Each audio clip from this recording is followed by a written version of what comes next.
The Deputy Leader for West Berkshire Council, welcome to today's executive meeting. Please bear with me, this is the first one of these I've ever chaired. Can everyone present in the chamber make sure you have switched off your mobile phones to silent and turn the sound off on your tablets or laptops? The meeting is being live streamed via YouTube, so members of the public are able to follow proceedings. Before we start this evening's meeting, I would like to take the opportunity to remind members that we are subject to the Council's Code of Conduct, which requires us to uphold certain standards, including, importantly, respect. Members across the chamber may not always agree with one another, but I would ask that in our disagreements, we endeavour to always be respectful of others' views. I would also like to ask that members of the public attending this meeting do not interrupt or speak outside of your designated speaking slots. Also, please refrain from approaching councillors unless you are invited to do so. Do we have any apologies? Councillor Jeff Brooks. Thank you. And on that note, I will just say that it is Mr. Brooks's, Councillor Brooks's wedding anniversary, 40th wedding anniversary this week. So Andrea made him go away. So, and I think that it's a very rare occurrence for Jeff not to be here. So there is an item, portfolio holder announcements, which is actually me. And it really is just an announcement. There won't be any questions or discussion. It is just to inform you. Last Friday, officers sent our drafts, Special Educational Needs and Disabilities Reform Plan to the DfE as part of the National Reform Programme. This is an important step in making sure children and young people with additional needs get the right support at the right time in their suitable local school, and in doing so, place our high needs budget on a more sustainable track. If the plan is approved, we could receive up to 27 million in government funding to write off 90% of the existing high needs deficit funded by government.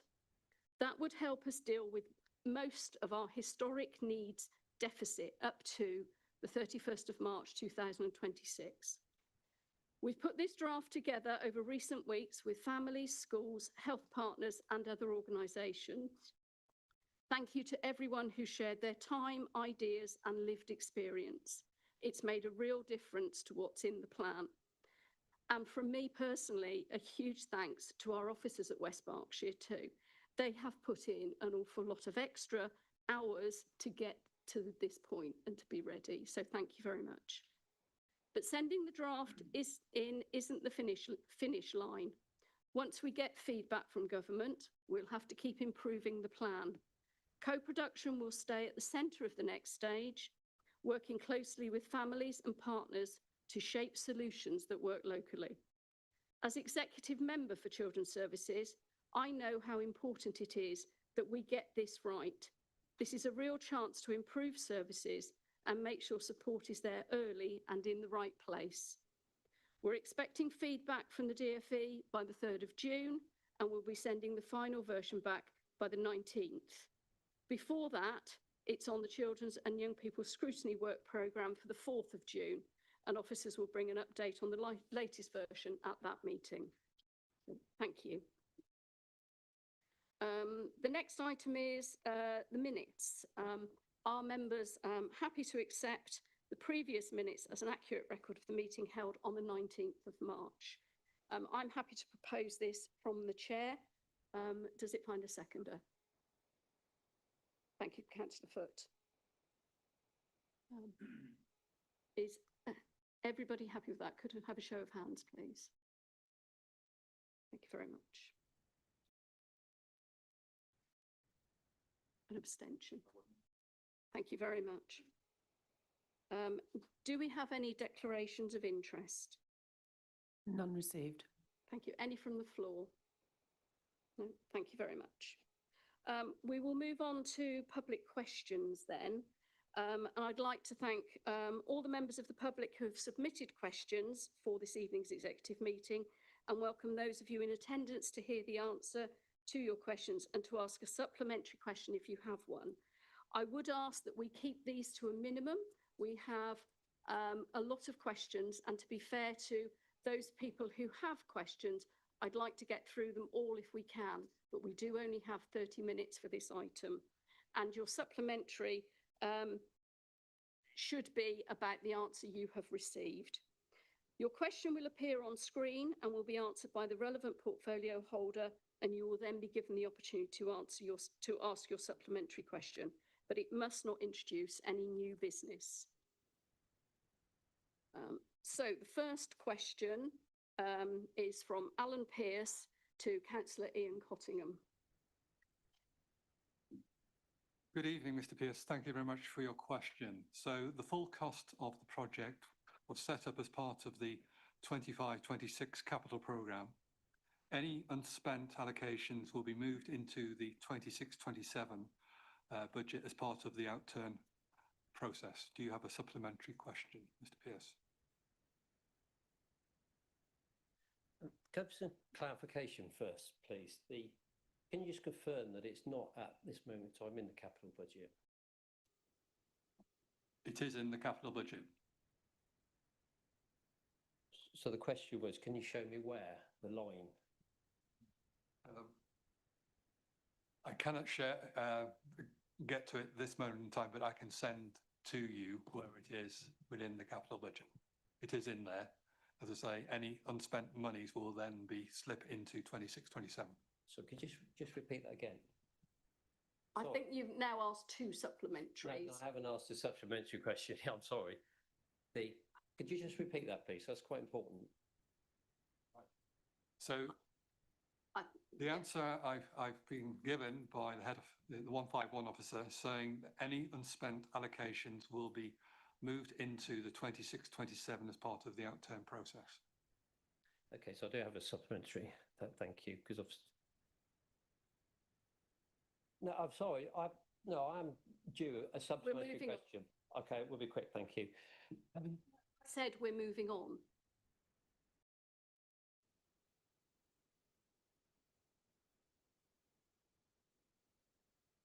Question B is for Councillor Patrick Clark from Tracy Fenner.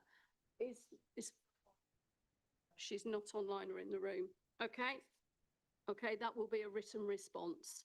Sorry, Patrick. The next question then is a written response from which will go to Mr. Hall from Nigel Foote. And the next one is a question from Paula Sanderson. Is Ms. Sanderson online? She is, Chairman, yes. Right. And this is actually going to be answered by Councillor Denise Gaines. Thank you, Chairman, and thank you, Ms. Sanderson, for your question. Policy SP13 of the Local Plan Review 2023 to 2041 sets out that the North East Thatcham strategic development will need to include provisions for outdoor formal and informal sports pitches and areas. The precise details of these will be established through the planning application process. The other sites allocated in the Local Plan Review of the same period are non-strategic scale and therefore do not include site-specific requirements for outdoor sports pitches, but where the development generates a need for pitches will be considered on a site-by-site basis. An on-site provision or financial contribution will be secured where justifiable. For example, there's a live planning application for residential development at Hennick Park, Thatcham. It's anticipated that the site will make a Section 106 financial contribution towards the outdoor sports pitches to mitigate the impact on the Hennick-worthy sports ground. For a supplementary. Yeah, are we on volume? Sorry, the volume of you coming through to me has gone down over the last few meetings. That's great. In your paper before you tonight, section 5.9C does not make reference to any of that, and neither does 5.10, which starts to list existing pitches. So you might want to make sure that that's very clear, Denise, in the delivery plan, please, because we don't know whether Sandalford's got, is strategic enough to deliver a pitch. So I think that needs to be clarified in the delivery plan. Thank you for your input. In actual fact, the delivery plan will go on the website. I think Councillor Foot, I remember his name, Councillor Foot will actually be going through that later on. But yeah, the delivery plan will be on the website and it will be updated on a regular basis. So those sorts of sites will actually come up when they're due to be developed. Okay, that's great news. Thank you. Hear my answer though. You said you had a lack of volume. Yeah, the last couple of ones I've watched on catch up, the volume is a lot lower coming through to us. I'm Okay. using the same laptops and things than Yeah, they used to be. Yeah, we'll look into that, but I'm happy to send you a written reply to that that I've just read out if you like. No, that's fine. I appreciate that that's going to happen. Good, thank you. Okay, next question is from Karen Ben David Rostholder and will be answered by me. Although the DFE guidance does make clear the aims of the HAF programme and links more broadly to the aims of children's services, it is not part of putting children and young people first, send reform consultation. The aims of the programme are defined by the Department for Education as receiving healthy and nutritious meals, maintaining a healthy level of physical activity, being happy, having fun and meeting new friends, developing a greater understanding of food, nutrition and other health-related issues, taking part in fun and engaging activities that support their development and well-being, feeling safe and secure, getting access to the right support services, returning to school feeling engaged and ready to learn. Do you have a supplementary question? Yes, thank you, Chairman. In light of the response, I would like to ask, the Council's written defence claims that national grant ring fencing and clinical constraints prevent scaling up holiday provision. However, official DFE guidelines allow local authorities to spend HAF funds flexibly to support high-needs SEND children. Given that West Berkshire Council already corporate commissions West Berkshire MENCAP to deliver safe one-to-one respite care for these exact pupils, can the lead member explain the logic of returning £38,485 to Whitehall when the Department for Education framework gives you the absolute legal flexibility to simply expand our existing MENCAP contract for the summer holidays? Thank you, Chairman. I am Karen from Embourne. Thank you, Karen. This is very much along the lines of your other questions. We can commission it, but we have to have providers who will provide it. We are working with those providers to expand our offering for those children with SEN. It's not always available. We do work hard with them and will continue to do so. Thank you for your question.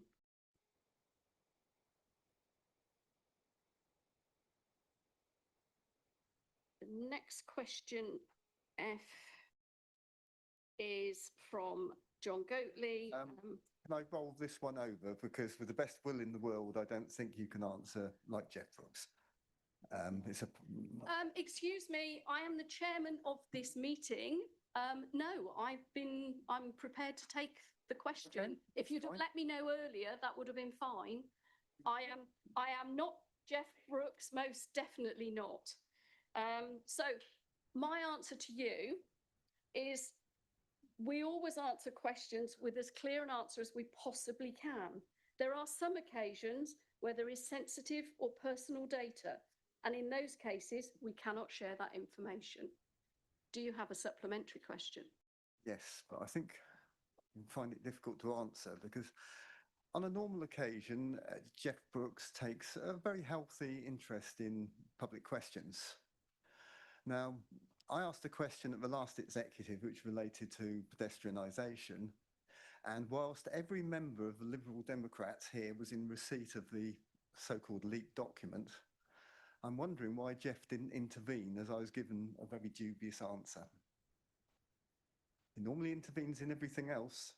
So this is why I say it's difficult for you to answer personally. I cannot answer that because I'm not Jeff and I can't answer why he didn't intervene. I will speak to him and we will get you a response. Thank you for your question. Thank you very much. The next question then I have is Simon Pike to Councillor Denise Gaines. Thank you, Chairman, and thank you, Councillor Pike.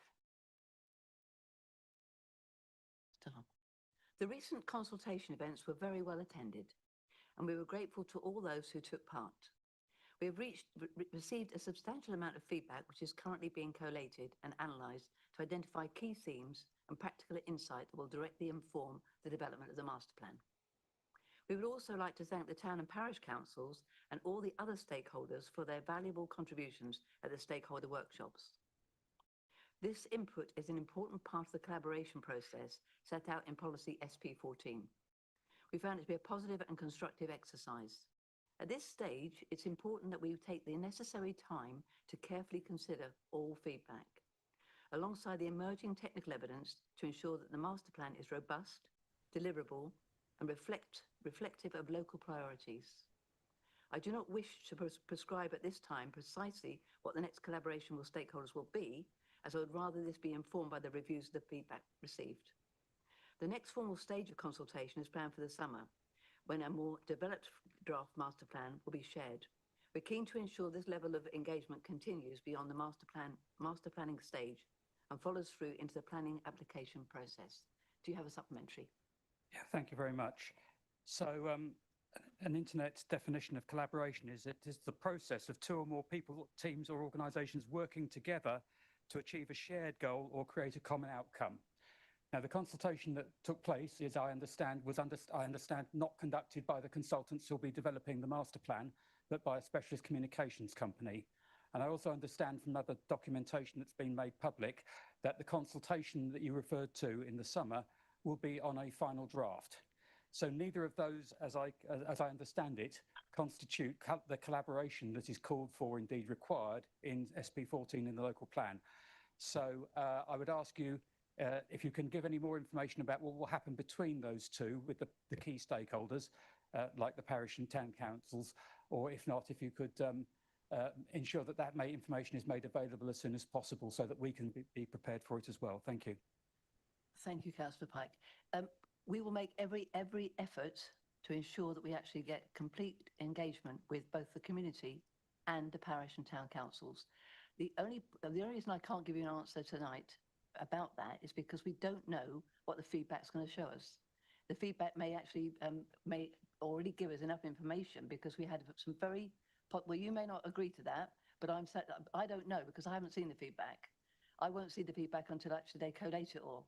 And as the consultation, the feedback, it's not consultation, it's feedback, has only just been collated and finished. I haven't got that information at the moment. Once I do have that information, I am very, very keen to make sure that everybody involved is engaged in that process. I can assure you of that. Thank you. Thank you very much. Next question is from Paul Morgan and should be on Zoom. Is he? Yes, thank you. And to be answered by Councillor Nigel Foot. Thank you very much, Chair. The project spend for the period set out is £244,000. This includes £100,000 paid to Volker Highways for engineering and groundworks relating to the Step 7 ground requirements, £17,000 paid to Sports Lab for consultancy, £40,000 to Portakabin for the purchase of accommodation units, £20,000 paid to Audience Systems for an additional stand for FA grounds compliance, and £23,000 for salaries. Other costs relate to general grounds maintenance, enabling works and sports equipment. In terms of future costs from the 1st of June 2026, these have not yet been established. Do you have a supplementary question? Yes, can you hear me okay? Yes, we can. Yeah, picking up on Paulus Anderson, it's very faint from our end, guys, so maybe consider adjusting the volume next time round, because it's very difficult to hear, but I think I've picked up most of it, so thank you for that detailed response to point A. My supplementary is to do with part B. Councillor Cottingham did say that 125k is in the budget for 26-27 for Friday Road. So can you explain why you haven't got any of those costs for the floodlights or the 3G pitch in that point B, please, Councillor Foote? I don't think that they're fully established at this time. So they're not in the budget then? If I may, I'll just ask my colleague, Councillor Cottingham, if he can shed any more light on that. So as previous question A, asking about the reprofiling of spend, which is also on to question I as well. So any slippage of monies will then be reprofiled into 26, 27. So the full cost original budget of 1.25 million will, as I say, any underspend from 25, 26 will then be reprofiled into 26, 27. But you can understand why I'm asking why it's not in the budget if it's in the budget. We're getting into a debate now. Okay, all right. I think my point's made, but so far today you spent nearly 700k on the football ground. I don't think that's particularly good value for money. Thank you. Any comment on We do that? not need commentary. Thank you. Moving on to the next question from Alan Pearce to Ian Cottingham. Hello, Mr. Pearce again. Thank you very much for your question, which I've now got a updated answer. The Council's financial rules are detailed in Part 9 of the Constitution, and the capital expenditure controls are contained in Appendix C. As noted in the Capital Strategy Report that was approved by the Council in February 26, the proposed capital programme will be subject to amendment through approved projects relating to financial year 25-26, including the 3G Faraday Road pitch, which are subject to financial monitoring and, where appropriate, slippage applied to the subsequent financial year, i.e. 26-27. Slippage is reported to the Executive via the outturn review and reporting process. Approved projects which are proposed to be externally funded and borrowing requirement is not anticipated are subject to review through the budget monitoring process. Should a borrowing requirement arise, this will be fully reported through to the Executive. Do you have a supplementary question? Thank you for that quite long answer there. Obviously, that's a lot to process there. So basically, what I want to understand is, in the future, the funding for 3G pitch at the moment is not in the capital budget. It's not. So for it to be put in the capital budget to be spent, does it have to go back to Executive or the full Council? No, because it's slipping into the next financial year. So it was originally approved in 25, 26, and any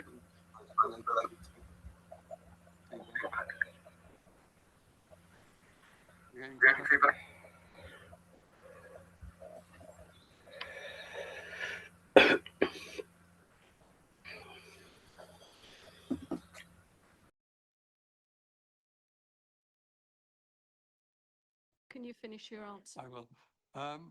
So it was originally approved in 25, 26. Any underspend from 25 to 26 will then be reprofiled, slip into 26, 27. So the original 1.25 million was approved at full council back in for the budget for 25, 26. Just can't see how you can reprofile something that's never been profiled. Moving on, question J is a written answer to Mr. Ian Hall. The next question is K from Paula Sanderson to Councillor Nigel Foote. Thank you very much for your question, Paula. New playing pitches can be funded in a variety of ways, and this could include utilising Section 106 monies or a community infrastructure levy funding where new development generates a need for additional pitches. Section 106 contributions can only be used to address the shortfalls identified in the playing pitch strategy. There are some Section 106 contributions that have been secured specifically to address these shortfalls, including the Section 106 agreement for the Sandalford Park West development, which includes contributions for the enhancement works to the playing pitch at Hennickworthy or Faraday Road. The council has also allocated funding for improvements to pitches, courts and ancillary facilities. The annual infrastructure the annual infrastructure funding statement does not provide full detailed site-specific information on a planned spend, as its main purpose is a retrospective overview of spend. As such, future reporting will set out additional Section 106 or Community Infrastructure Levy funding allocated to implementation of the playing pitch strategy. Do you have a supplementary question?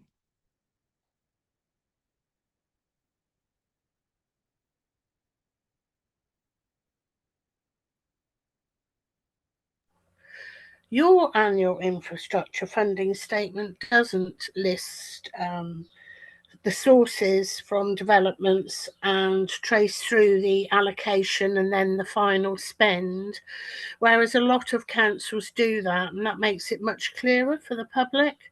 So I'm hoping, especially if you do become part of Ridgeway, they adopt that approach. So I think you could, on your next one, adopt a more informative approach by listing what is delivered from each development. Thank you. Thank you for your observations. Thanks. Thank you. Moving on to the next question, L, from Karen Ben David Rostholder. I think I did answer your question earlier, so I think we'll move on. Thank you. The next question then is from John Goatley to Councillor Pemberton. Yes, thanks for your question, Mr. Goatley. The council is not in a position to oversee a complete regeneration of the site due to the scale of resource required and financial risks. As such, the council is proactively taking steps to work with local partners on smaller scale opportunities for commercial, community and environmental regeneration across the site. This includes working with leaseholders to unlock investment in their facilities, bringing football back to Faraday Road, and working together with a number of organisations to improve links between Bond, Riverside and a canal and town centre. Do you have a supplementary question? Yes. Over the years, and it's not just the Liberals, it's the Conservatives as well, been plan after plan for the London Road Industrial Estate from, I think, 2003. And every time it seems to get shelved. And at the moment, it's the road's falling to bits, the rain gardens have returned. Question in this, please. Yes, it's what plans do you have going forward to actually develop it for economic purposes? Yeah, I answered that in my initial response, Mr. Goatley. We're working with the leaseholders and businesses that are present on the units on that site. I do not accept your premise that the road is falling into disrepair and the rain gardens are doing what they're supposed to do, which is collect rain. I don't think you've been down there for a long time. Thank you. The next question, N, is from Simon Pike to Councillor Denise Gaines. Thank you, Chairman, and thank you, Councillor Pike, for your question. The master plan is being created in collaboration with the North East Action Partnership of Landowners and includes quite a number of consultants who prepare the necessary reports to inform the master plan. In fact, too many to list here, but we'd be very happy to provide the details for you directly, because you actually want to have their professional credentials as well. So I'm happy to supply that separately. So just to clarify, I wasn't asking for the professional credentials, I was just asking for the names to be given in sufficient detail that I could do that research. Right. Okay. So I'd be welcome to have that information, and obviously we look forward to being able to interact with them, as I indicated in my response to the first question. Thank you. I will actually make sure you get that list. Thank you very much. Next question to Ian Hall is another written response from Councillor Foote. Question P from Paula Sanderson to Councillor Nigel Foote.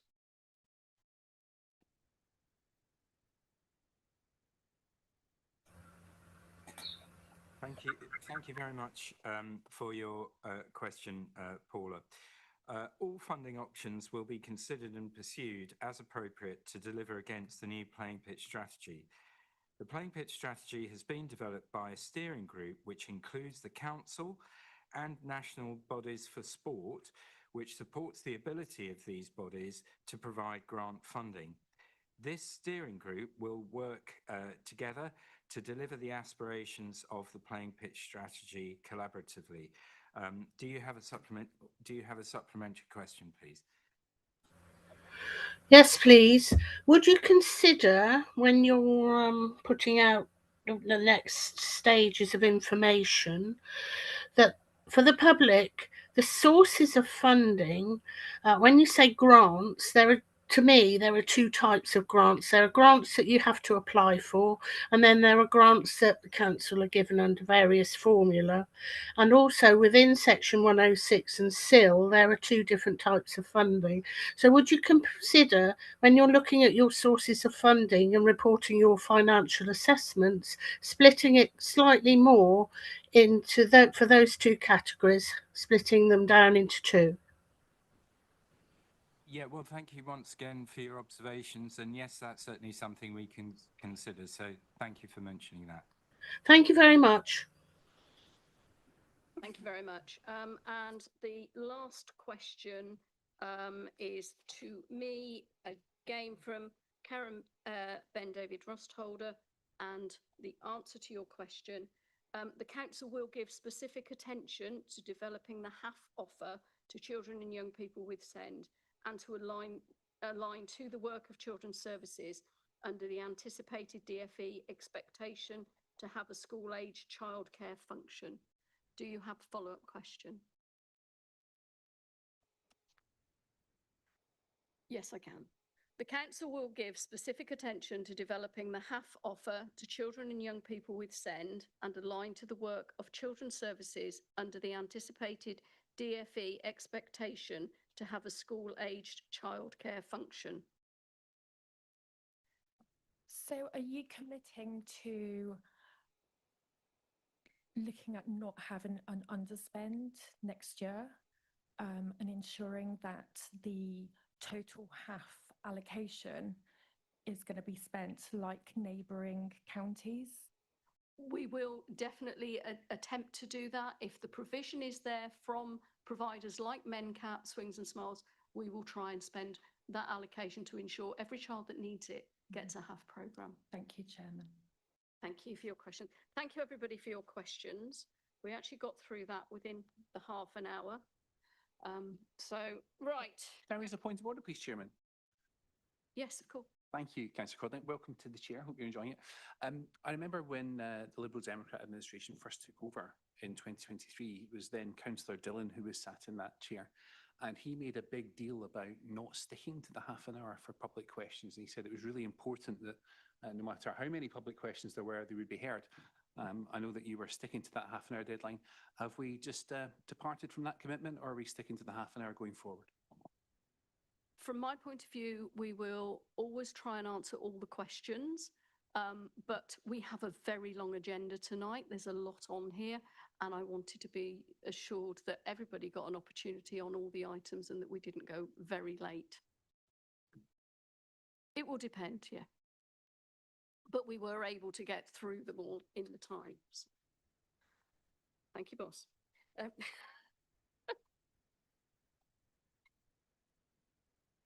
Right, item 6, petitions. Are there any petitions to be handed in to the executive? No, we've received none. Thank you very much. Right, the next item then, item 7, extended pedestrianisation hours in Newbury. I'm going to ask Councillor Stuart Gawley to introduce this item. And yeah, happy to propose and introduce. yeah, and if I can have a seconder, Councillor Pemberton, thank you very much. Councillor Gawley, over to you. Yeah, I just pressed a button and it flashed blue at me, which is a colour I've never seen before on here anyway. Yes, I'm assuming everyone can hear me, so that's a good start. Thank you for letting me introduce this, Chairman. So I think first off, let me start with the facts before the inevitable political ping pong starts from members of both opposition groups. In May 2023, this council administration was elected with a majority and a manifesto. But categorically, could we please not comment over the top of people? Thank you. Just listen. Can we listen? In May 2023, this council administration was elected with a majority and a manifesto to implement. Part of that manifesto for change was the trialling of the extended pedestrianisation in Newbury. It was and remains felt that we had a democratic mandate to trial an extension of the pedestrianisation in line with our manifesto and the trial that supported the Newbury Master Plan penned by the previous administration and supported by a consultation of almost 5,000 people. The extension of pedestrianisation was also present in the council strategy, which was collectively voted for and supported cross-party across the council by members back in October 2023, as well as the local Transport Plan 4 in July 25, which was again supported cross-party unanimously at full council. Prior to the trial, we were asked by the Department for Transport to conduct a non-statutory consultation prior to the change to demonstrate some support. Alongside this consultation, the master plan and the council strategy, the Department for Transport approved this trial. We then implemented this trial scheme in May 25 for a maximum of 18 months, with a 6-month consultation period under an experimental traffic regulation order. During this trial, a significant amount of data has been gathered on various areas such as traffic, economic impacts, footfall, dwell time and data both quantitative and qualitative from the consultation. Since the end of the consultation, there was a lot of data to go through, I'm sure you'll appreciate, and a lot to pull together, alongside further consultation and discussion with local stakeholders via the bid, including businesses and also the town council. We were always clear that the trial extension would remain in place until a long-term decision was made in the spring of 2026, and that position hasn't changed. With the changes coming to Newbury over the coming years, such as the Old Town redevelopment, alongside many other things, it became clear that any pedestrianisation scheme needed to be considered holistically with a refresh of that master plan, and I'll leave that to Councillor Pemberton to go through. To me, however, what came through and supports that approach even further is that despite public consultation during the trial being in the majority against this form of pedestrianisation, it isn't quite as clear-cut as that. When you review the verbatim free text comments, a significant number of respondents, both for and against pedestrianisation, do like the idea of a pedestrianisation scheme, just not this version. And you know what? That's absolutely fine, because it was a trial after all, and it was a trial to test the direction of the master plan. And it's important to listen, and it's important to adapt. So this report tonight describes the recommendation to be considered by the executive, and that the recommendation that the executive is being asked to consider is that the trial scheme ends in September, with that specific date being Monday, the 14th of September. And future planning plans are managed for a refresh of a more holistic Newbury Town Centre master plan. Thank you very much. Councillor Pemberton, you reserving your right to speak. Yes, I am, Chair. Thanks. Looking at the executive, is there anybody there that wishes to speak before I move to opposition? Nobody at this stage. Councillor Abbs. Yes, thank you very much, as our leader, members of the executive. Let me start by saying what I'm not. I am not an opponent of this trial. I campaign for it, in fact. I believe in a cleaner air, safer streets, and a town centre built around people. So I speak tonight as someone who wanted this to work, not as someone hunting for a reason to kill it. That is precisely why I am disappointed. Last October, I brought a motion to council, and it was not a wrecking motion, it was a constructive one. It said, keep the ambition, but test a variation. One-way access, free short-stay bays, and pick-up and drop-off points. Real help for disabled visitors, for families, and for the takeaway trade that was telling me, business by business, that the evening closure was costing them. I didn't invent that. I walked the high street and I asked them, Camp Hobson, Ugly Duckling, Pizza Express, Sushi Maki, the whole bunch of them. The message was consistent. And when I put my alternative, which was presented to you in the motion, the feedback was universal. It was worth trying. The motion was seconded rather across party lines, and it was formally referred to the executive for consideration. So no one in this room can say they didn't know. Now here's the part that matters most, and what I want on the record. An experimental traffic order is, by law, the thing you're allowed to change. Section 10 of the Road Traffic Regulation Act 1984 gives this authority the express power to modify or suspend the order whilst it is still running. That is the whole point of the word experimental. You do not have to wait until the end or simply pass and fail it when it does reach the end. You are entitled, you are expected to adapt as you learn. So consider where we stood last autumn.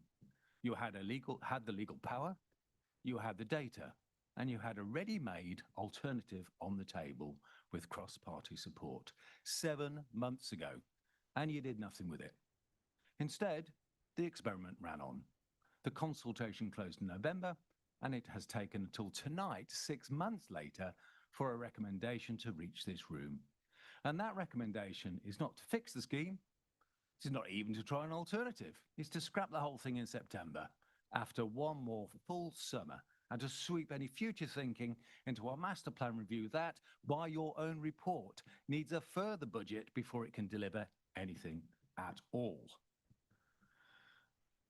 So let me put the question plainly. If 3/4 of the respondents objected, 76.8%, it's not a majority, it's an overwhelming majority, and you accept that figure, why is the scheme staying in place for another 4 months?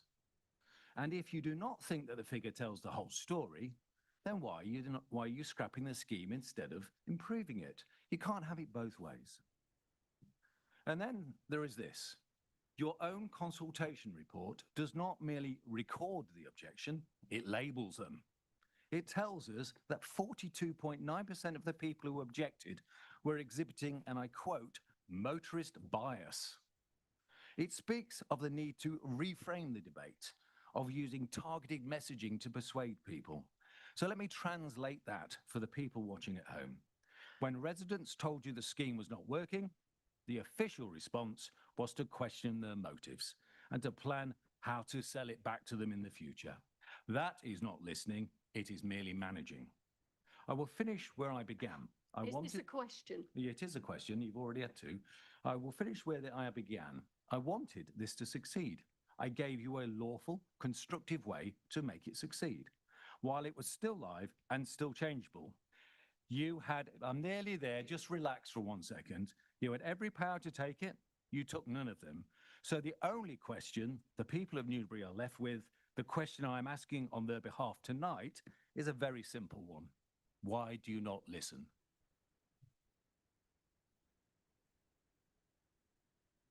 Councillor Gawley, would you like to respond? To be honest, I lost track of the questions because there was quite a lot in there. Sorry, sir, let me repeat the last question for you. Why do you not listen? You clearly didn't listen again. There are a couple of points that I would pull out from your inputs there, Councillor Abbs, is that there are different types of experimental traffic regulation orders. Some you can modify, some you can't.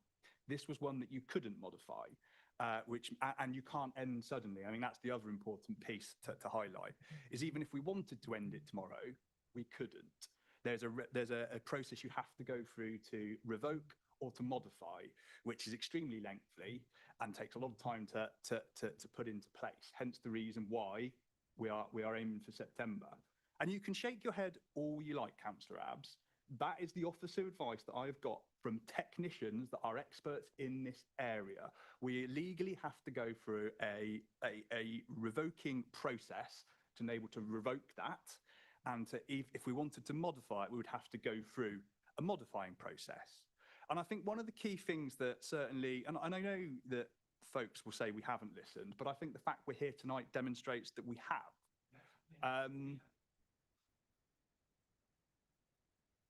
We've communicated quite clearly all along that we would bring a decision in the spring of 2026. It's the spring of 2026. So check your calendar. So we have listened, and I absolutely agree. I think there is a pedestrianisation scheme that will work for Newbury, that will work for those involved. And that's exactly what this report talks about doing, but doing it not just in isolation, which is what your motion asked to do, but to do it in light of the many changes that Newbury is facing as a high street. And I think that's sensible. We've got some excellent data from the trial. After all, it was a trial. And for one, I like to look at that data, and we've got some excellent ideas that have come forward in that consultation data to review. So I think it's perfectly acceptable and legitimate to give certainty to residents. This is what the plan is. This is when it's ending. To give certainty to businesses as to when it's ending, and use that time to take stock, to test and adjust new ideas, and consult further as part of a refresh of the master plan. Thank you very much. Do I have any other questions? So, Chairman, I assume I'm not allowed to come back on any of that. Is that right? I have others first. I'll come back to you. Thank you. Thank you. Councillor McKinnon. Thank you, Chairman. Yeah, I'll start. Before we get into it, could Councillor Gurmey just girly give me some advice on what he considers appropriate scrutiny and what he considers political ping pong, just so I know? Well, let's find out what you've got to say next, shall we? So, no definition. Can we just move on to the question, please? It's a few points as well. First question, really, why did you not publish the full Beauclair report alongside the executive papers? That seems to be a bit untransparent. Yeah, Pemberton, I think you. yeah, Councillor McKinnon, the data from the Beauclair report has now been added to the consultation page on our website, so you can look at it at your leisure. That's not what I asked. Why didn't you publish it with the executive papers? I'll repeat what I just said. It can now be found on the council's website. I can repeat my question all night. Why wasn't it published with the executive papers to allow residents easy access to that document? Why was it hidden away in the consultation hub? It's not been hidden away. You've asked the question and I've answered it. It's on the consultation you page haven't. of the No, council's website. Chairman. You can access it right now if you want, Councillor McKinnon. I've got it in front of me. Wonderful. I Chairman. don't know of a reason why it wasn't particularly. It's there. It's now public. Perhaps Councillor Pemberton could ask this slightly different question. On the consultation hub, which I was able to find, thank you, Justin, it actually says that that report will be included with the executive papers, but it wasn't. Why was that? I cannot comment on the specific wording of what's on our website, Councillor McKinnon, because I haven't read it as recently as you have. I will reiterate what Councillor Codling has just said. The decision was made to add the consultation data to the consultation website. I have to. Did you know what, this is really weird? I'm not used to answers coming from this side. I'm used to answers coming from here. And have you guys been here the whole time? Nice to meet you all. This is wonderful to hear some portfolio holders actually answering.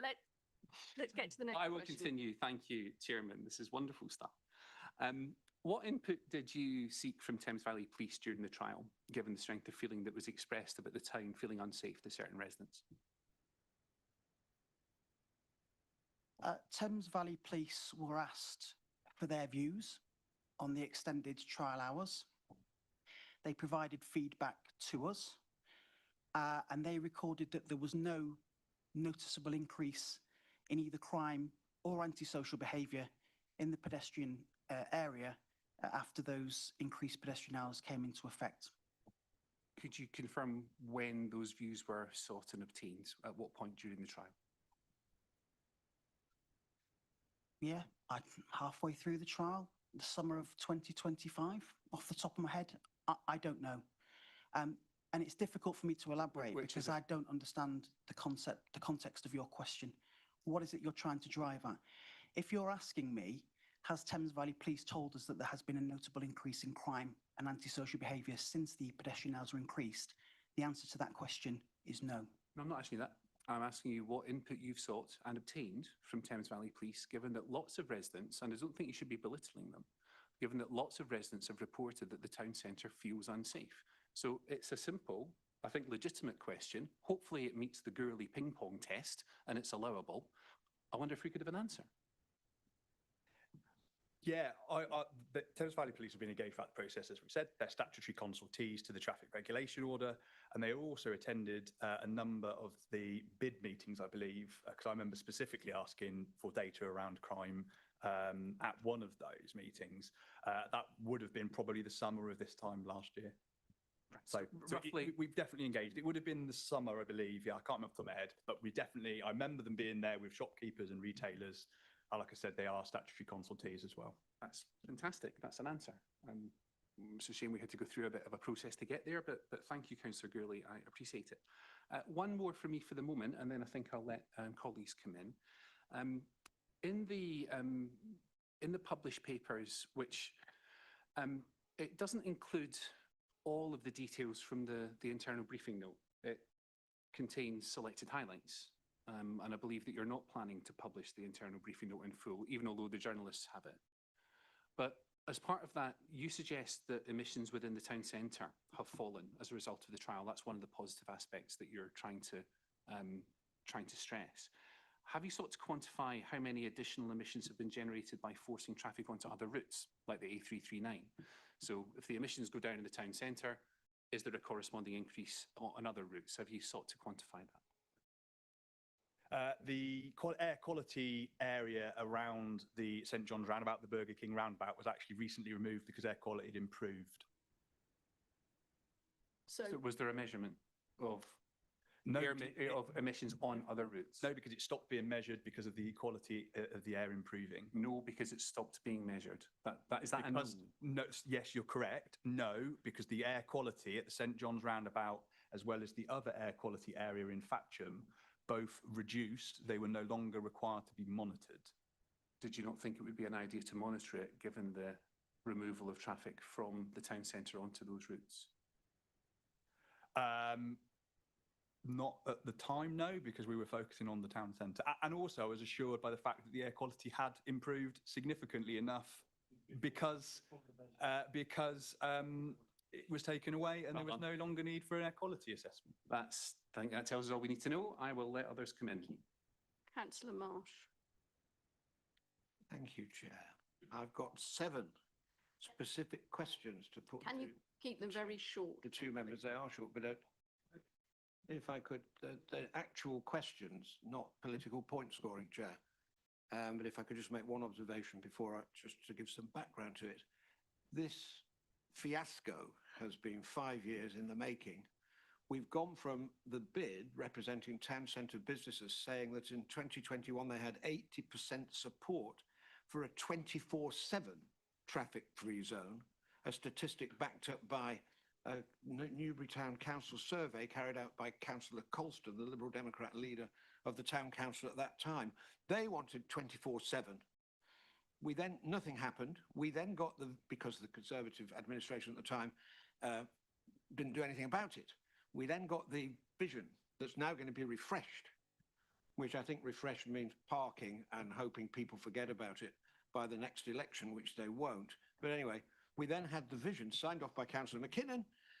Again, nobody did anything, but we had the change of administration, which is when things started to go wrong. And if you put Jeremy Clarkson in charge of it, you could not have done a better job. Are you getting to a question? Because you said no political points. Sabotaging. You just did that. Jeremy Clarkson couldn't have done a better job of sabotaging the whole concept. Right, 7 questions. Why did you not launch this scheme with a series of events to enable the people of Newbury to enjoy the absence of traffic, such as regular late night shopping, street performances, music? Why not a big street party to kick things off? It felt flat and half-hearted from the start. 2, why did you arbitrarily choose 11 p.m. As the cut-off point without apparently talking to the hospitality trade about how they might take advantage of that, and then running the trial through the winter months, reducing part of the town centre to cold, deserted streets, a pedestrianisation scheme, Chair, without pedestrians? 3, Councillor Abbs, once again tonight, appears to be the only person who has made a serious attempt to talk to businesses and seek their views. Why did you not do so? 4, why did you make no serious attempt to sell this to the public and get them on board? This argument was won and lost, in fact, lost on social media from the start. Where were you? I'll excuse Councillor Gourley, I have seen him occasionally on social media. Where were the Liberal Democrat councillors putting forward the support for this scheme and trying to counter some of the, at times misleading, sometimes very genuine questions and problems with it. But where were you? Why were you not making the case of safer, cleaner, quieter and healthier streets? The only Liberal Democrat councillor I saw putting her head above the parapet, Councillor Thomas, a Newbury Town Council member who got torn apart, and no one came to her rescue apart from me. And I'm not even in the same party. Question 5, why did you not take into account at all the problems that were raised during the cursory trial that wasn't a trial before you started this for people with mobility issues, so that people who wanted to enjoy the traffic-free streets could get there? This was raised beforehand. Why did you not? There would have been a compromise available here. You could have allowed access to people with mobility issues. 6, why do you make no distinction between the marketplace, which, as the bid pointed out, in spring and summer does offer the possibilities of some sort of cafe-type culture, and the rest of the town centre? A traffic-free marketplace could still be popular and successful, but frankly, the chances of implementing it now is very, very hard, because pedestrianisation, thanks to the way this has been mishandled, has become a dirty word. And it's tragic, absolutely tragic what's happened here. The time and trouble for officers, the expense, the reputational damage, the perception... That's not a question. The perception of members of the public being misled.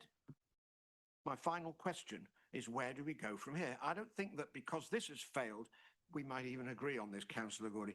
Because this has failed, people suddenly want to sit outside pubs and cafes breathing in exhaust fumes, or spend shopping trips dodging in and out of traffic. If you did this properly, in a spirit of compromise, in a spirit of listening to the public, in the spirit of listening to us, it could still work in some form. Is that a possibility? Who wouldn't want a safer, cleaner, quieter, healthier and more pleasant town centre? So what are you going to do about this in the future? Is that still the aim? Those are my questions, Chairman. So I tried to keep them as brief as I could, but they are genuine questions. Thank you. And I counted 8, actually. Thank you. Councillor Pemberton, you're going to... Yeah, I lost count of the questions, but I will try and cover off as much of that as I possibly can. Well, it went on for a while. I was wondering when I was going to be given an opportunity to respond. Councillor Marsh, it's nice to hear from you and actually get a point of view from you and your Green colleagues at long last. And I mean that with genuine respect and sincerity, because since the trial began a year ago, you've been admirably silent on what you would have liked to have done instead. You've come to us with the criticism now, fair, but you haven't said anything in between. So at least I know what the Greens' position is. I take exception to the fact that any suggestion that Councillor Abbs is the only councillor that has engaged with businesses in the pedestrian area or the nighttime economy. Myself, Councillor Gordy, Councillor Brooks have spent a huge amount of time speaking to restaurateurs, speaking to cafes, speaking to pubs through the Newbury bid, through the pub watch scheme. Councillor Abbs has not been a lone wolf on this. The administration has been putting in the hard yards as well, along with the officers, to find out what those businesses want from the scheme, what's working and what's not working so well.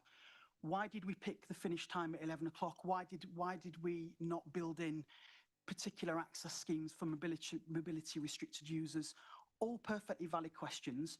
That is the point of an experimental traffic regulation order. You work it out as you go. You work it out as you go. You set the trial, you put the parameters in place, and you get the feedback from those stakeholders, from residents, from businesses, from the town council, from mobility users. There's others as well. We've had lots and lots of feedback that we've dealt with from delivery drivers.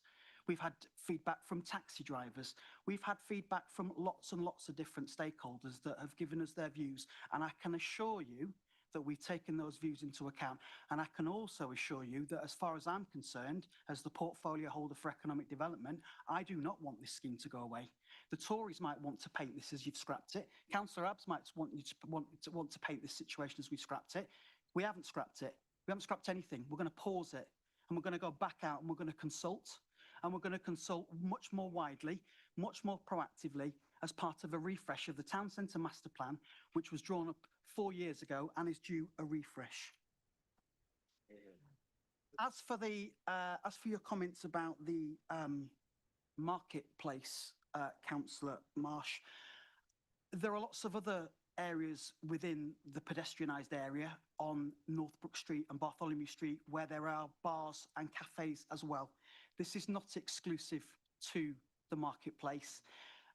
Once we announce what the future scheme looks like, that makes it easier for businesses to decide what kind of investment they want to make once they know what that scheme is going to look like. A lot of the feedback we got from businesses, that the concerns stem from the fact that we hadn't made a decision. We hadn't made a decision, and we are where we are now. As Councillor Gawley has said, we always made it very clear that a decision would be made, which we have made now, in the Easter of 2026. We are where we are. This isn't the end. We will go out and we will consult, and we will come back potentially with something else once everybody has told us what they want this to look like. Thank you. Councillor Gurley, would you like to comment? Yeah, I think there are a couple of bits that I would add to that around making the most of the scheme and kind of launching it. The bid ran a number of late night shopping events throughout the period of the extended pedestrianisation.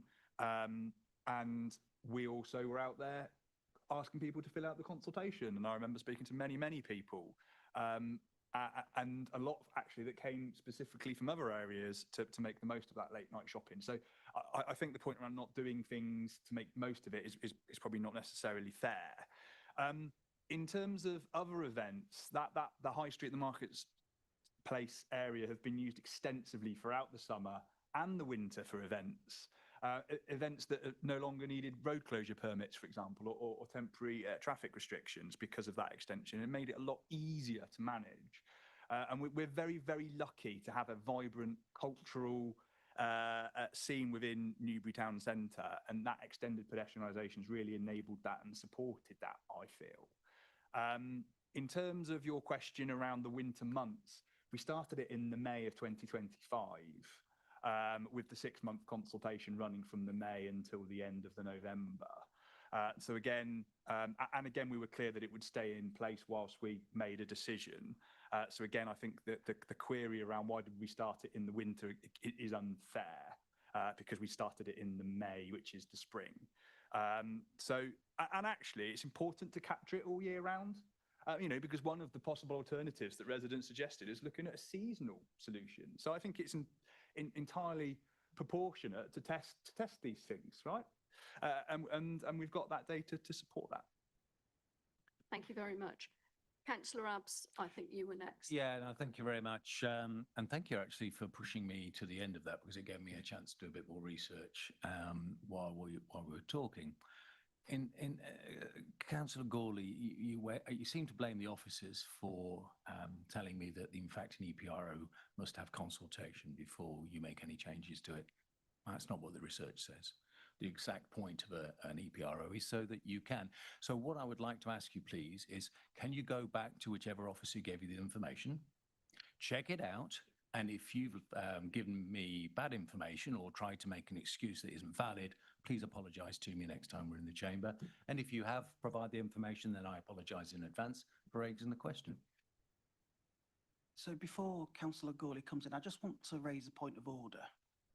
The phraseology of your question suggested quite explicitly that Councillor Gawley had suggested that the officers had given him inaccurate information. Councillor Gawley did not say that, and I think you should rephrase the question. I'm happy to do that. You cannot come in here and say things which haven't been. Well, we can always play the video back, and I'm pretty sure officers got mentioned there. So, but of course, if you didn't mention and didn't get the advice from officers, in fact your own knowledge, Councillor Gawley, it doesn't really change what I'd like to see happen. And apologies, Mr. Pemberton, if in fact I've made a mistake and thought you mentioned officers.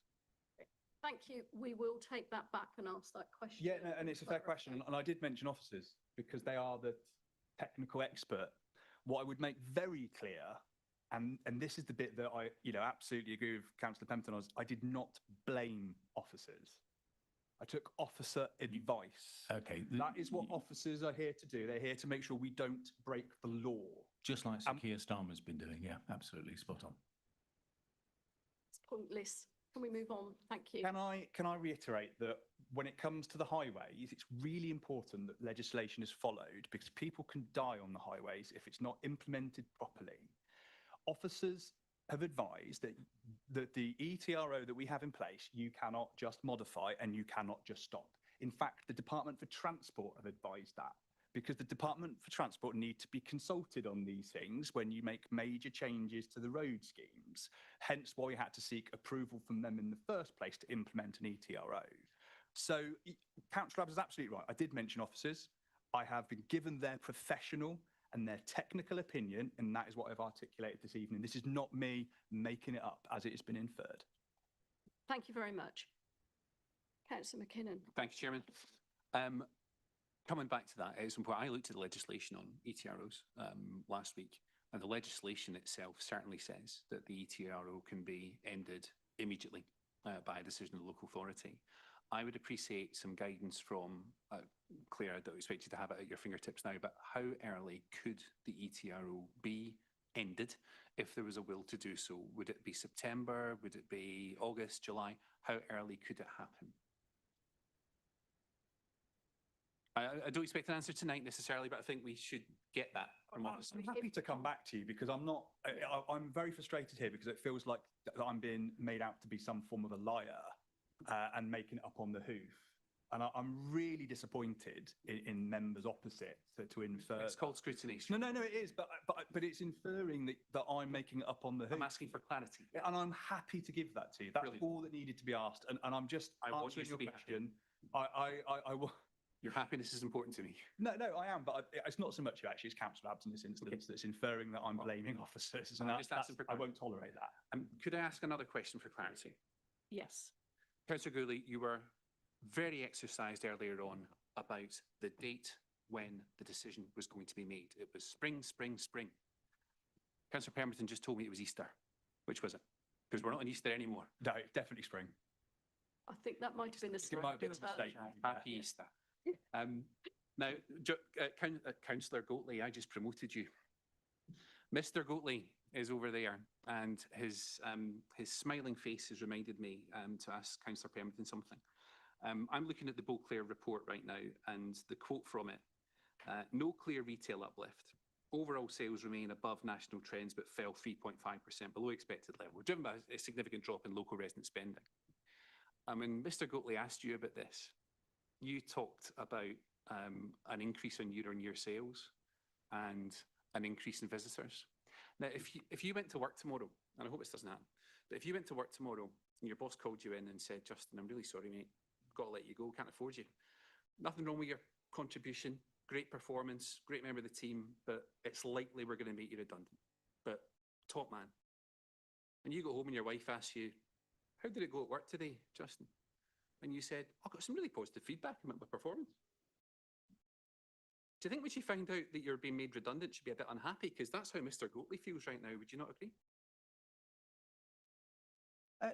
No, I don't, because the answer that I gave to Mr. Goatley's question was heavily caveated. And the Beauclair report, which you are seeking, obviously referring to, it made a number of high-level findings. It said that year-on-year sales in Newbury were higher in 2025 than they were in 2024. And it also said that there was a sharp decline in sales from local residents.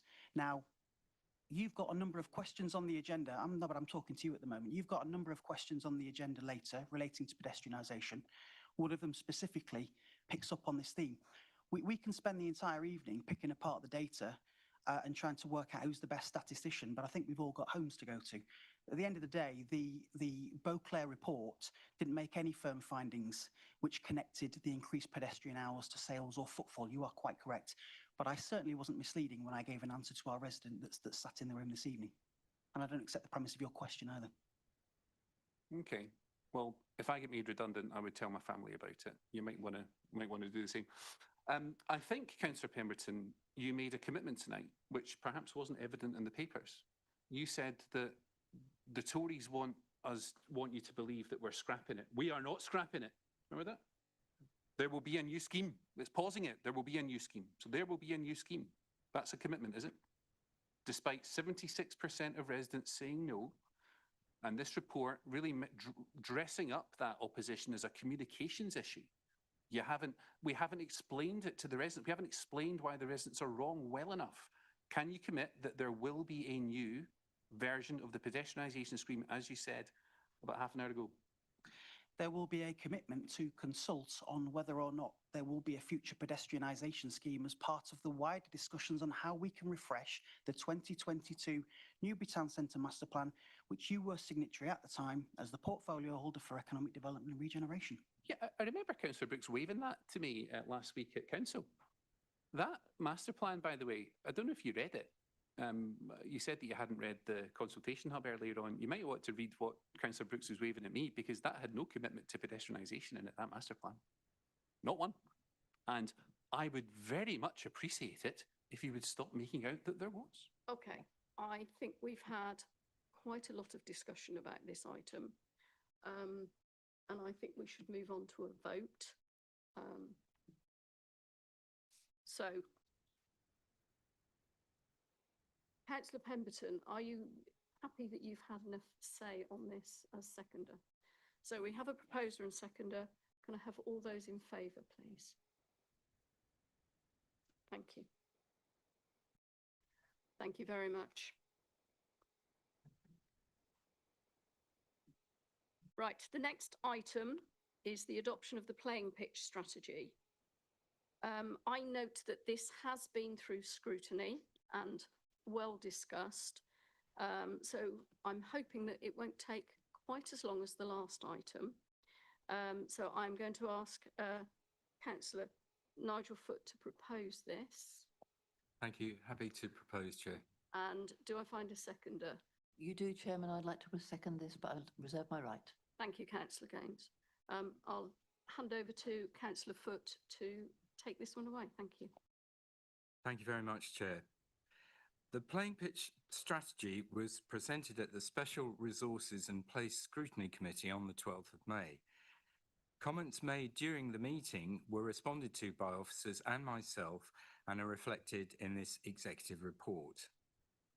Members noted during the meeting that the playing pitch strategy must ensure that local facilities are maximised and used to their full potential. This is fundamental to the playing pitch strategy and supporting documents through recommendations such as enabling community use of school sites, improving facilities and accessibility of booking systems. Clarity of funding was also raised, and although it is not within the scope of the playing pitch strategy to outline the exact methods of funding for each recommendation, it does highlight potential funding options. The playing pitch strategy steering group consists of Sport England and the national governing bodies for sport, such as the Football Association, England Rugby, Hockey England, England and Wales Cricket Board, etc. And they will work with West Berkshire Council to access grant funding. On the delivery plan webpage that will be set up in due time, some funding sources will be listed, but not all, as grant funding is often dynamic. But members will recall Ms. Sanderson's question earlier on this evening, and we will certainly look at that as we go forward in this process. The naming of specific clubs was challenged, and to clarify, stage B of the playing pitch strategy process was to survey all clubs and venues within the district to understand exact demand, and therefore individual clubs are pivotal to the strategy and its recommendations. Any improvements made at specific sites will be for the overall benefit of the community. Comments were also received in relation to Faraday Road Clubhouse, but this is not within the remit of the playing pitch strategy. The playing pitch strategy provides evidence supporting the site for sport and notes the necessity of facilities at all sites to ensure clubs are sustainable, but does not provide a timeline for the works. In terms of delivery of the playing pitch strategy recommendations, Sport England has recommended that 6 monthly meetings would be the most appropriate for the strategy delivery, and the meetings will be scheduled accordingly, with the first Stage E meeting in November 2026. The delivery plan will be available for public viewing on the website from late June and will be updated as necessary and following Stage E meetings. Officers are already working on recommendations and have undertaken some previously, such as court redevelopments at the Cotswold Sports Centre, Kennet Leisure Centre and Henwick Worthy, and the improvements of specific football pitches such as Moorside. Council has noted that the strategy must be flexible in terms of future sports provision, and this aligns to this approach. It was important, given the lifetime of the playing pitch strategy up to 2041, that the strategy would allow for recommendations to be delivered as priority and funding arises. As previously mentioned, external funding is dynamic, which means that delivery must also be dynamic. The strategy provides clear recommendations, but does not restrict the Council in the order at which they're delivered. Thank you, Chair. Thank you very much. Do I have any comments or questions from the executive? Councillor Alves. Yeah, thank you. Don't really say much. I'm basically supporting a new playing pitch strategy is absolutely the right thing to do. As the world changes, as people will have more time on their hands, as people continue to work from home more and more, things of that nature means that leisure time and how we occupy ourselves in leisure time is becoming ever more important. So I obviously don't get to vote on this, but even if I did, I would be voting in favour of it. So thank you. Thank you for your support. Councillor Wollaston. Thank you, Chair. I describe this report, its scrutiny, as being woeful, which is perhaps harsh. I do think, though, it's ill-considered and needs much more detail. There are not enough specifics. You haven't really gone into the idea where potential sites are. We all know with the amount of land available in West Berkshire, owing to flooding and national landscapes and so forth, that they're few and far between. You've mentioned grants, but they take time. And what concerns me is what you're doing to actually apply for those grants earlier. They sometimes take 2 years. And I'd like to have feedback on what you're going to do about that. I'm concerned there's no finance commitment there. There's a lack of business plans. And even your own leader said he was disappointed with it, the scrutiny. So I'd appreciate some comment on what you can do to improve it, get some achievable objectives, and make this work. Councillor Foot. Yeah, well, thank you very much, Councillor Wollaston. I have to say, I'm a bit disappointed in your question because we've gone to great lengths to explain that this is a playing pitch strategy. It covers a 15-year period, and we have no idea what state of West Berkshire is going to be, where we're going to be in 15 years' time. So it has to evolve. And as you well know, the playing pitch strategy highlights 3 significant points: to preserve the existing pitches that we have, to enhance the pitches that have fallen into disrepair, and in particular to pay attention to upgrading infrastructure such as changing facilities to reflect the increase in girls' and women's participation in sport, and finally to provide. Now, you know perfectly well that there's the Sandalford development in the south of Newbury that has yet to be built out. We've also got the North East Thatcham master planning that we're in the process of doing. So we do not know yet where the provision of those pitches is going to be. And as we've made quite clear, the Stage E process of the playing pitch strategy delivery is the playing pitch strategy delivery steering group. And we've just said the first meeting we're hoping to schedule is in November of this year. And I've already said that involves Sport England. It involves the national governing bodies such as Football Association. I'll go through the list again, including the local authority and local participation. So getting these groups together involves a lot of organisation, and that is how we're going to deliver our priorities and where grant funding can be applied for, etc. And that's all quite clearly stated in the playing pitch strategy. So as I say, with the greatest of respect, I'm surprised that you come out with the comments that you have done. And if I may, I've just got one last point to make, that the consultants that we involved in this process are well known and are experts in their field in delivering playing pitch strategies elsewhere in the country. And I've every confidence in the work that they've done. Thank you. Thank you, Chair. Did you- Absolutely, I'm surprised at your surprise. My comments really stand as before. There's, I was part of the playing pitch strategy the last time round, and we all know it changes. It's an evolving product, effectively. But if you don't start off by saying this is what we want to achieve, and this is the objective, and this is what it's going to cost, this is how we're going to finance it, this is where we're going to get grants from, you go nowhere. You need far more certainty as to what you're trying to do, and it will evolve, I accept that. But I don't think you made a good enough start in getting it right. Thank you, Councillor. I am going to intervene at this point because I think Councillor Foote clearly pointed out that there has to be a steering group made up of those groups who are actually the funders. So we can't say where that money's coming from and where those grants are at this stage or where those pitches will go.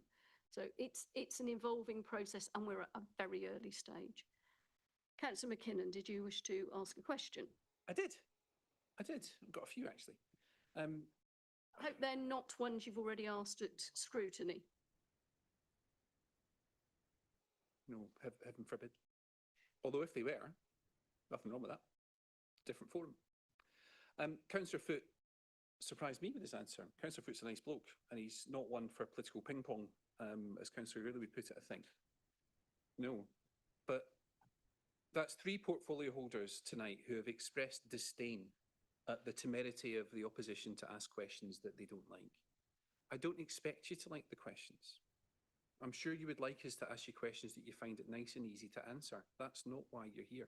So let's take it as read that you're disappointed that we're asking the questions and get into it. I know you're not used to answering questions. Usually it's the guy in the chair. Here's the question. On accessibility and participation, Councillor Foote, the strategy highlights the importance of increasing opportunities for women, girls, younger players and community sport. What guarantees can the executive provide that new or upgraded facilities will remain genuinely accessible to grassroots clubs and local residents rather than prioritising higher paying users who block out chunks at a time? Well, we do give a commitment to accessibility. That's taken as read. Thank you. That's just a commitment that you're making. It is. Thank you. The strategy identifies significant shortfalls in football provision, poor quality pitches and growing demand for artificial turf across West Berks. Many of the actions in the strategy rely on third parties, schools and clubs and external funding. Which projects are the council committed to delivering directly, and what outcomes should you expect, not over the next 15 years, but the next 3 years, which is a much shorter horizon? Well, as you know, we're committed to developing an artificial grass pitch at Faraday Road football ground.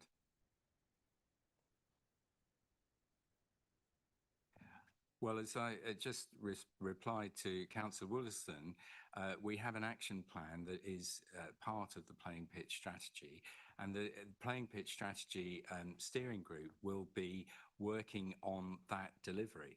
So we sort of circle back to the fact that that is how we, if you like, implement the overall strategic view that the playing pitch strategy highlights. I'm trying to give you a bit of leeway here because your point about it being a 15-year strategy, I think, is valid. You don't know what things are going to look like in 15 years. But I think this is part of Councillor Wollaston's problem with the report. I'm asking you for the next 3 years. And beyond Faraday Road, I don't think you're able to give me an answer about what you'd like to have delivered, even in that short time. It does beg the question why we're here with this strategy if even the delivery of that short-term timescale is not able to be fleshed out in full. And I think that's part of what Howard is upset about. I understand that. I think that this is the strategic strategy. This is a strategy for the whole of the district. You'll know from the PPS document that we've split the district into the same areas that reflect the local plan, and that there is a certain amount of evolution that is going to be going on. So this is, if you like, the starting point of delivering the strategy, and the document provides a direction of travel. And then I come back to the fact that the three main principles are protect, enhance, and provide, and that is what the steering group is going to embark on delivering. Thanks, Councillor Foot. I think that's the last one on there. I thank you. Those were genuine attempts to answer questions and spread information. And I think that's something that some of your colleagues might seek to emulate rather than get into sarcasm and patronising this. So thank you. Thank you. Bib. Right, if we have no other comment, Councillor Kander, sorry, it says Joanne Stewart, which is quite confusing. I don't think I was expected, which is fine. I'm only Joanne at the weekends. And I haven't been to executive often, so I just wanted to ask a couple of clarifying questions. And if I've got it wrong, then I apologise in advance. There was talk earlier and there were questions about the 1.25 million for the 3G pitch at Faraday Road. Is that part of the budget that's shown in here, which equates to about 1.5 million? Is one question. And then secondly, is the 1.5 million that's in here a line item in the budget that we have, which is also in reference to the 1.25 as a line item as well? I think I can answer that, Councillor Kander. No, it isn't. It's not part of that figure that's mentioned in the strategy. So then in total, there's going to be nearly 2.75 million, something like that? Sorry, could you just clarify what's going to be 2.75 million? Well, 1.25 million for the 3G pitch, which is not included. So you're talking about the strategy?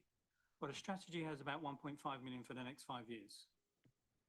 So is the 3G pitch 1.25 million part of that, which I think you've just answered is no, in which case then in the next 5 years, you're going to be spending somewhere in the region of 2.75 million on playing fields, which is fine, just trying to ask a question.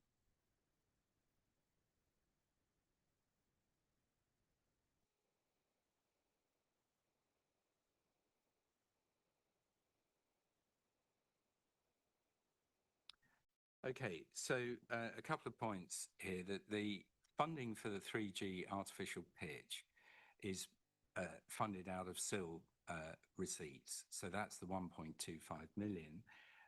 The actual capital budget for the playing pitch strategy for 25-26 is £193,510.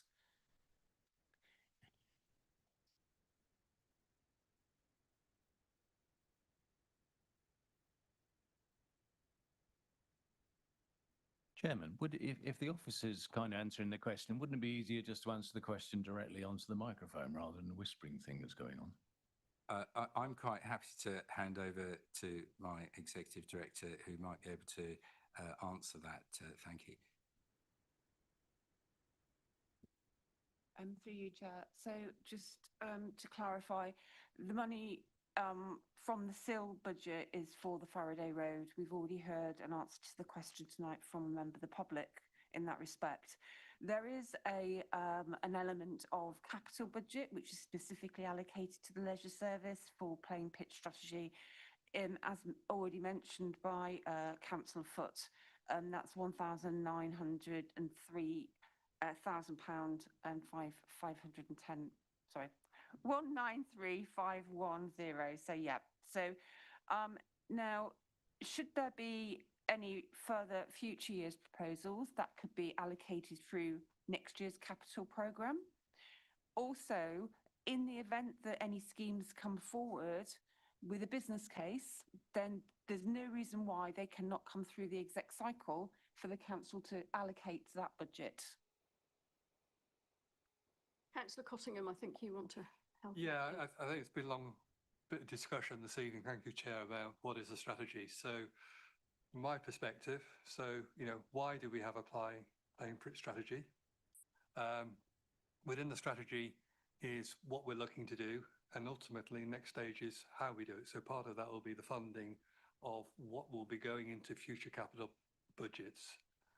So at the moment, we're actually trying to understand where those items will be going, and then through the necessary budgetary approval process for capital, we will be identifying where we'll be allocating these pitches. So this will take, as I say, it's not a case of saying today that we're going to be spending 1.5 million over the next 3 years. It may be less, it may be more. All have a dependency on where the land is, where we identify pitches to be built, to be enhanced, etc. So to answer your question, Councillor Kander, I think we need to be flexible to match demand to where we can deliver the pitches within the strategy. Thank you very much. I think we're probably at the end of questions now. So I think we'll go to a vote on adopting this playing pitch strategy. Oh, apologies. Councillor Gaines. Thank you, Would Chair. like to speak? Apologies. I wasn't going to say very much, and I won't say very much. But actually, as Councillor Foote said, this is aligned with the local plan. So it's the same period as the local plan, 2026-2041. The MPPF does have a requirement in it to establish and provide adequate and proper leisure facilities to meet local needs. And Councillor Foote further said there are 3 elements to this strategy: protect, enhance, and provide. Provide is the only one that's actually going to be new. The rest of them are going to be playing pitches that are already in place. And therefore, the funding will be determined by what is required to protect some pitches, enhance some pitches, and then in the future, provide some pitches. So I think that's all I've got to say, Chairman. Thank you. Thank you, Councillor Gaines. Apologies for missing you there. So, still new at this. Right, we will now move to a vote. As I say, to adopt the final playing pitch strategy for 2026-2041. All those in favour? Thank you. Thank you very much. So moving on to item 9, the review of the ethical investment policy relating to the Council and Berkshire Pension Fund. I'm going to ask Councillor Poole to introduce this. It doesn't need a vote. It is only to note. So, Councillor Poole, thank you. Thank you, Chair, and welcome to everyone joining us this evening. So this report relates back to a question that was raised by a member of the opposition regarding contributions in support of buying services from suppliers that support Gaza and support Israel and the works that are going on over there, as well as where our pensions are invested from West Berkshire Council. I spent quite a lot of time reviewing this with the officers involved, and the report in itself has gone to scrutiny last week. The recommendations of the report are that everything is present. We can't change anything in the way that we are presently compliant in the nature of the report. It's just a case of continuing to monitor it as it moves forward. I'm happy to talk further about the report and field any questions from the floor, Chair. Thank you very much. Members of the executive, any questions or comments? No, thank you. Councillor McKinnon. I just wanted to clarify, it wasn't a member of the official opposition that raised this, and in fact I would distance the Conservative group as far as I can from the question that was raised. I think it came from a member of the minority group. Other than that, I'm pleased to see Councillor Poole's reached the conclusion that she has. To do otherwise, I think would have been a bit bonkers. So that's all I've got to say. Thank you very much. I believe you're right, it was the minority group. Councillor Abbs. Yes, and just clear to everybody, the minority group is in itself made up of 3. It's not me. However, I do defend the right of a fellow member of the group to express their wishes. And if they wish to bring things like this forward, they're more than entitled to. It gets debated, hopefully, and we go from there. Thank you. I absolutely endorse that. Thank you. So we will move on then, because that, as I say, that was for information only. So thank you very much, Councillor Poole. Item 10, Environment Strategy Annual Progress Report. Though this is to note, because we want to publish it on our website, it will need a proposer. So if Councillor Gould, if you're happy to do propose, Chairman. and Councillor Foote, I believe you were going to second. Thank you very much. Councillor Gurley, if you'd like to. Yeah, so the environment strategy today is to update on activity undertaken from July 24 to July 25. The period covered in the update has seen significant delivery and is really starting to bear fruit in terms of the carbon reduction that it brings to our council.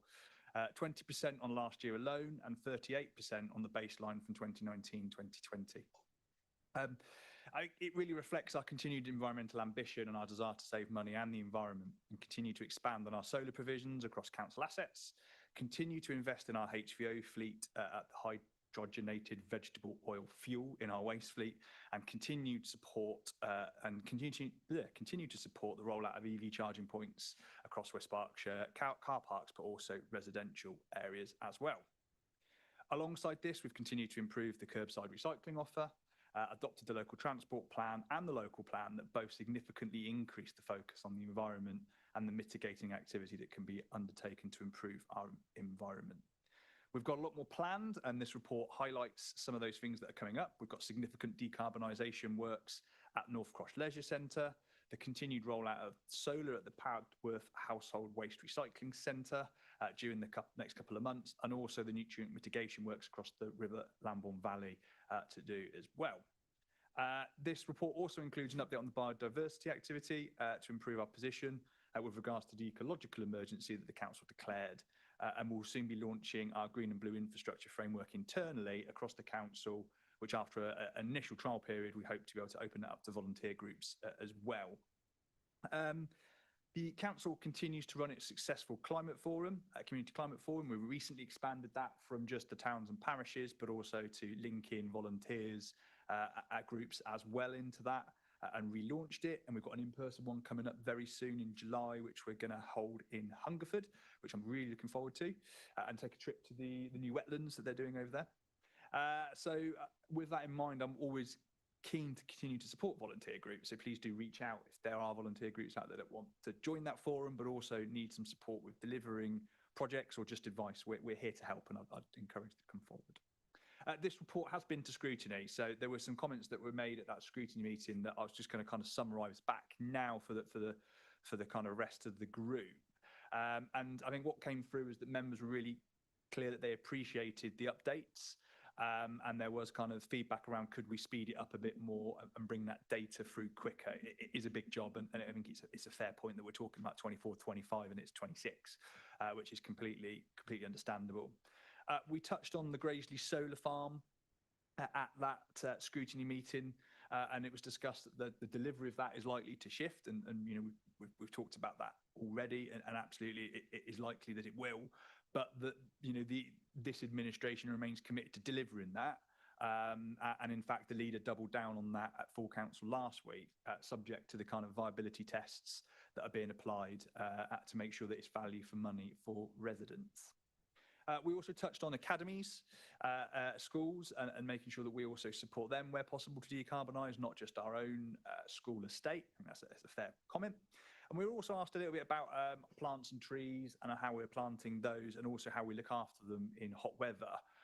And the officers have been investigating using staff volunteer time, for example, or potentially unpaid work via the probation services, rather than spending out on contractors to water our plants, our new plants. And also continuing to work with local community groups to almost run like an adopt a tree kind of process, so that we can water them where it's safe to do so.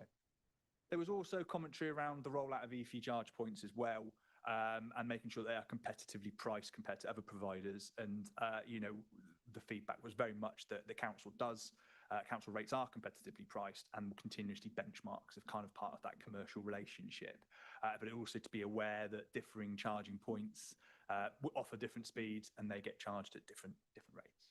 And there was one final area that we touched on, which was around the biogas and, of course, the food collection that the council does, and what we could do to perhaps harness that biogas element if it's created. And we discussed that actually at this point in time we don't, because we've got our own kind of in-vessel composting plant at Padworth. But in future investment, we could look at that anaerobic digestion, which covers off that biogas element. So I think it was a really good discussion at Scrutiny. I thank members of the committee for the feedback and the input. And I suppose just one last thing in closing is to really thank the officers and residents and volunteers that have contributed to the strategy and that also do their bit across West Berkshire to really help improve our environment every day. So thank you for that. Thank you very much. Councillor Foote, are you going to reserve your right to speak? Yes, thank you so much, Chair. Any members of the executive who wish to comment? No? Councillor McKinnon. Thank you, Chairman. I think you'll like this first one, Councillor Gurley. I think there's a lot of stuff in the report that stresses activity rather than outcomes. I think it is in there. You mentioned a couple of them. So I want to give you an opportunity.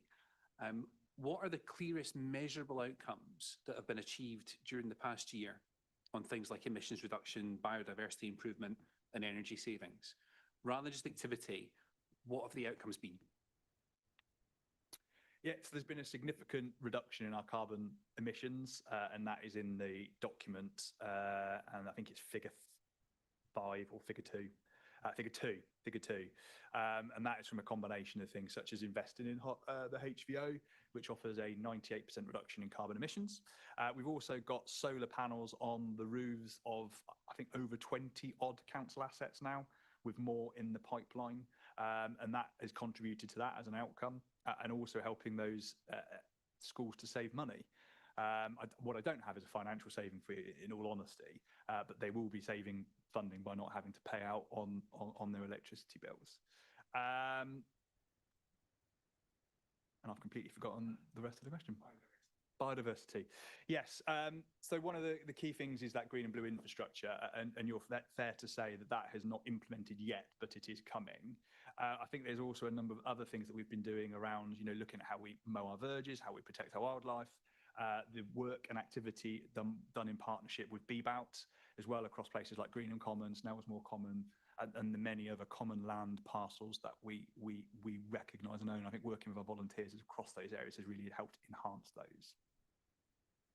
I think you did sort of veer back into activity there with the biodiversity stuff you're doing, which is good. I'm talking about measurable outcomes. I'm not going to press you too hard on it just now. I've got a follow-up, actually, now you've said it. So we've worked with our partners, worked with a consultant to look at where we could enhance things like carbon sequestration, for example, which is where it absorbs the carbon from the atmosphere, in turn enhancing biodiversity in those areas. So we are looking at how, looked at it and continue to look at it, things like the wildflower verges, and continuing the kind of self-seeding approach to that and management. I appreciate the follow-up. I think that is activity again. You're looking at it, you're working with them, and I'm looking at, okay, what has the outcome been? I think you're doing a decent job. I'm not trying to pick holes in you here, but it does lead me into a second question that I think we would like to see those KPIs, for want of a better word, actual outcomes a bit clearer in the report. Now, I think we talked about it at Scrutiny. So I think, can you give us a commitment now that future progress reports will include clearer performance indicators? I don't think you're trying not to be transparent. I don't mean that, but more transparent reporting about where targets have been delayed or missed. I think it's a fair question. I think this is such a new evolving field, if I'm honest. I think there are new metrics all the time. There are new metrics all the time around these areas and new science. I think another thing that I remember just now as well in terms of biodiversity is we've delivered a number of living roof bus shelters through the bus service improvement plan around the district. I know there's a fair few in Thatcham, and there's more coming. And they're simple but effective things. And admittedly, I don't have a metric to support how much benefit it is, but I know that it's got a living roof on it, and therefore it's not going to be a bad thing. But it's a fair comment. Absolutely, happy to take that one away. Thank you, Councillor Gurley. I think just one more from me, Chairman, on this. One thing I'd like the executive to address is the reliance on the Graiseley solar farm. How resilient is this strategy if Graiseley doesn't progress? I know you said you've got a commitment to it, and that's great, That doesn't mean that it will necessarily progress. You know, when we were in power, we suffered some teething problems with this as well. If Graiseley doesn't happen for whatever reason, what alternative plans exist to make sure the council's environmental targets remain deliverable, if any? Yeah, and I'd be a liar to say if it wasn't a risk. You know, I would be naive enough to think that. I think there are a couple of options that we do have, and one of them, you know, I'm not keen on paying to offset, for example.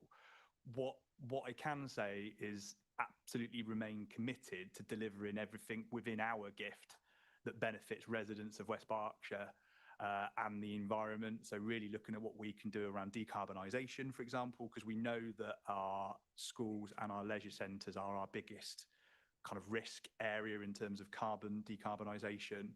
And actually, if you look at the kind of hierarchy, energy hierarchy, decarbonisation is always where you should start first before you move on to kind of renewables. So we would seriously need to consider looking at decarbonisation work on top of what we're doing, which we already are doing at Northcroft. You know, we're doing when it comes forward, but we really have to look at, you know, refocusing our efforts onto those other schemes. But one of the things I'm really want to make sure we do is make sure it's beneficial for residents of West Berkshire and the environment, and we don't get into a position where we need to pay to offset just to tick a box, and that would be not the right thing to do. That should be absolutely last resort if we ever come to that. Thank you very much. Councillor Berwick, you were next. Thank you, Chairman. Thank you, Councillor Gurley. Could you clarify for us the number of charging points you've rolled out in the rural areas of West Berkshire, in particular in the villages? Off the top of my head, no, but I am happy to get you an answer and get you a specific for the rural areas. I don't have it off the top of my head. I don't think it's in the report broken down into that level either. Do you have a feel for it? I mean, we're talking about tens or hundreds or singletons? I really wouldn't. I wouldn't like to guess off the top of my head. What I would say is we are. Sorry, what was that? I missed it. No, absolutely not. No, because I know there are some in car parks across all of the district. We're doing more and more under the Levi funding as well, and ward members have got emails dropping into their inbox around where we're putting on-street chargers, and we've significantly rolled out off-street chargers. And I believe, if I remember correctly, back to the performance report from the last executive, we're beating the target that we set ourselves. But I'm happy to get you the detail, Councillor Berwick, and if it is none, then we will do harder. And in fact, I know we're delivering in the rural areas because I've seen those emails about the Levi funding. So if it is zero, we're already putting it right, but I don't think it is. Thank you. Thank you very much. Councillor Abbs. Thank you very much. Just as a point of reference, someone mentioned there about competitive rates on EV. If I have using a home charger, I can be paying from 7.5 pence to 25 pence. Our average tariff is 44 to 50 pence. So when competitive, we're comparing against the commercial world. So let's not kid ourselves. We used to use the terminology STEAM or SMATE, save the environment and money, or save money and the environment. I'm still believing those principles, to be honest, because there's definitely still things we can do there. So against the commercial world, against going to a filling station on the highway, yeah, we're competitive. Competitive with charging at home, nowhere near. And it's one of the things, if we were to encourage, that I'd be keen for us to do to get much closer to home rates on the things that we deploy. We should also remember that we talk about the number of EV charge points this council's put in place. Most of the funding we get for these things are grant funding. It was true under the Conservative, got some grants and you rolled some out, and it's true under the Lib Dems, we get some grants. I'm not saying it's exclusive, but we have to recognise that where the money comes from. The other thing I'd like to point out in terms of progress is back in 2019, 2010, 2019 was it, or 2020, when we declared the climate emergency, it was for West Berkshire, it wasn't for the council. Very rapidly, towards the end of the Conservative tenure, it became clearer and clearer that we were talking about, or wanted to talk about, the council's target. And now we only talk about the council's target. So we're kind of ignoring everything that's going on around us to a large extent. It's worth, in my mind, keeping an eye on that. But again, I'll go back to SMATE, save money in the environment. If it's not viable, if we can't afford it, don't do it. Do the things that we can afford. Now, I like to make a comment about Graiseley, because I incepted that idea back in the 2020s, early 2020s. I can't tell you how disappointed I am if I look at the price of electricity back then and what we would have earned generation-wise and where we are today. But we don't actually have a commitment to deliver it. We have a commitment to deliver it if it's viable. Well, with energy prices and the constant news about how energy prices go up, and up, how on earth can't it be viable? And even if it's only broke even, why wouldn't we do it? The technology and what that Graiseley solar farm was at the time, which was basically laying panels to face south at a certain angle, even that's being superseded. And we're taking so long. And I understand there's been so many issues. But to answer the Conservative question about what will happen if it's not delivered, we missed the target. There was nothing I have seen that we've been able to identify that will bridge the gap, because it was such a large portion of what we needed to make up in terms of the offsetting. Even the work that's going on at Padworth, in my brief tenure with that portfolio, that idea was inceptive, all sorts of barriers put up to getting on with it. All I can say. Leading to a question. It is.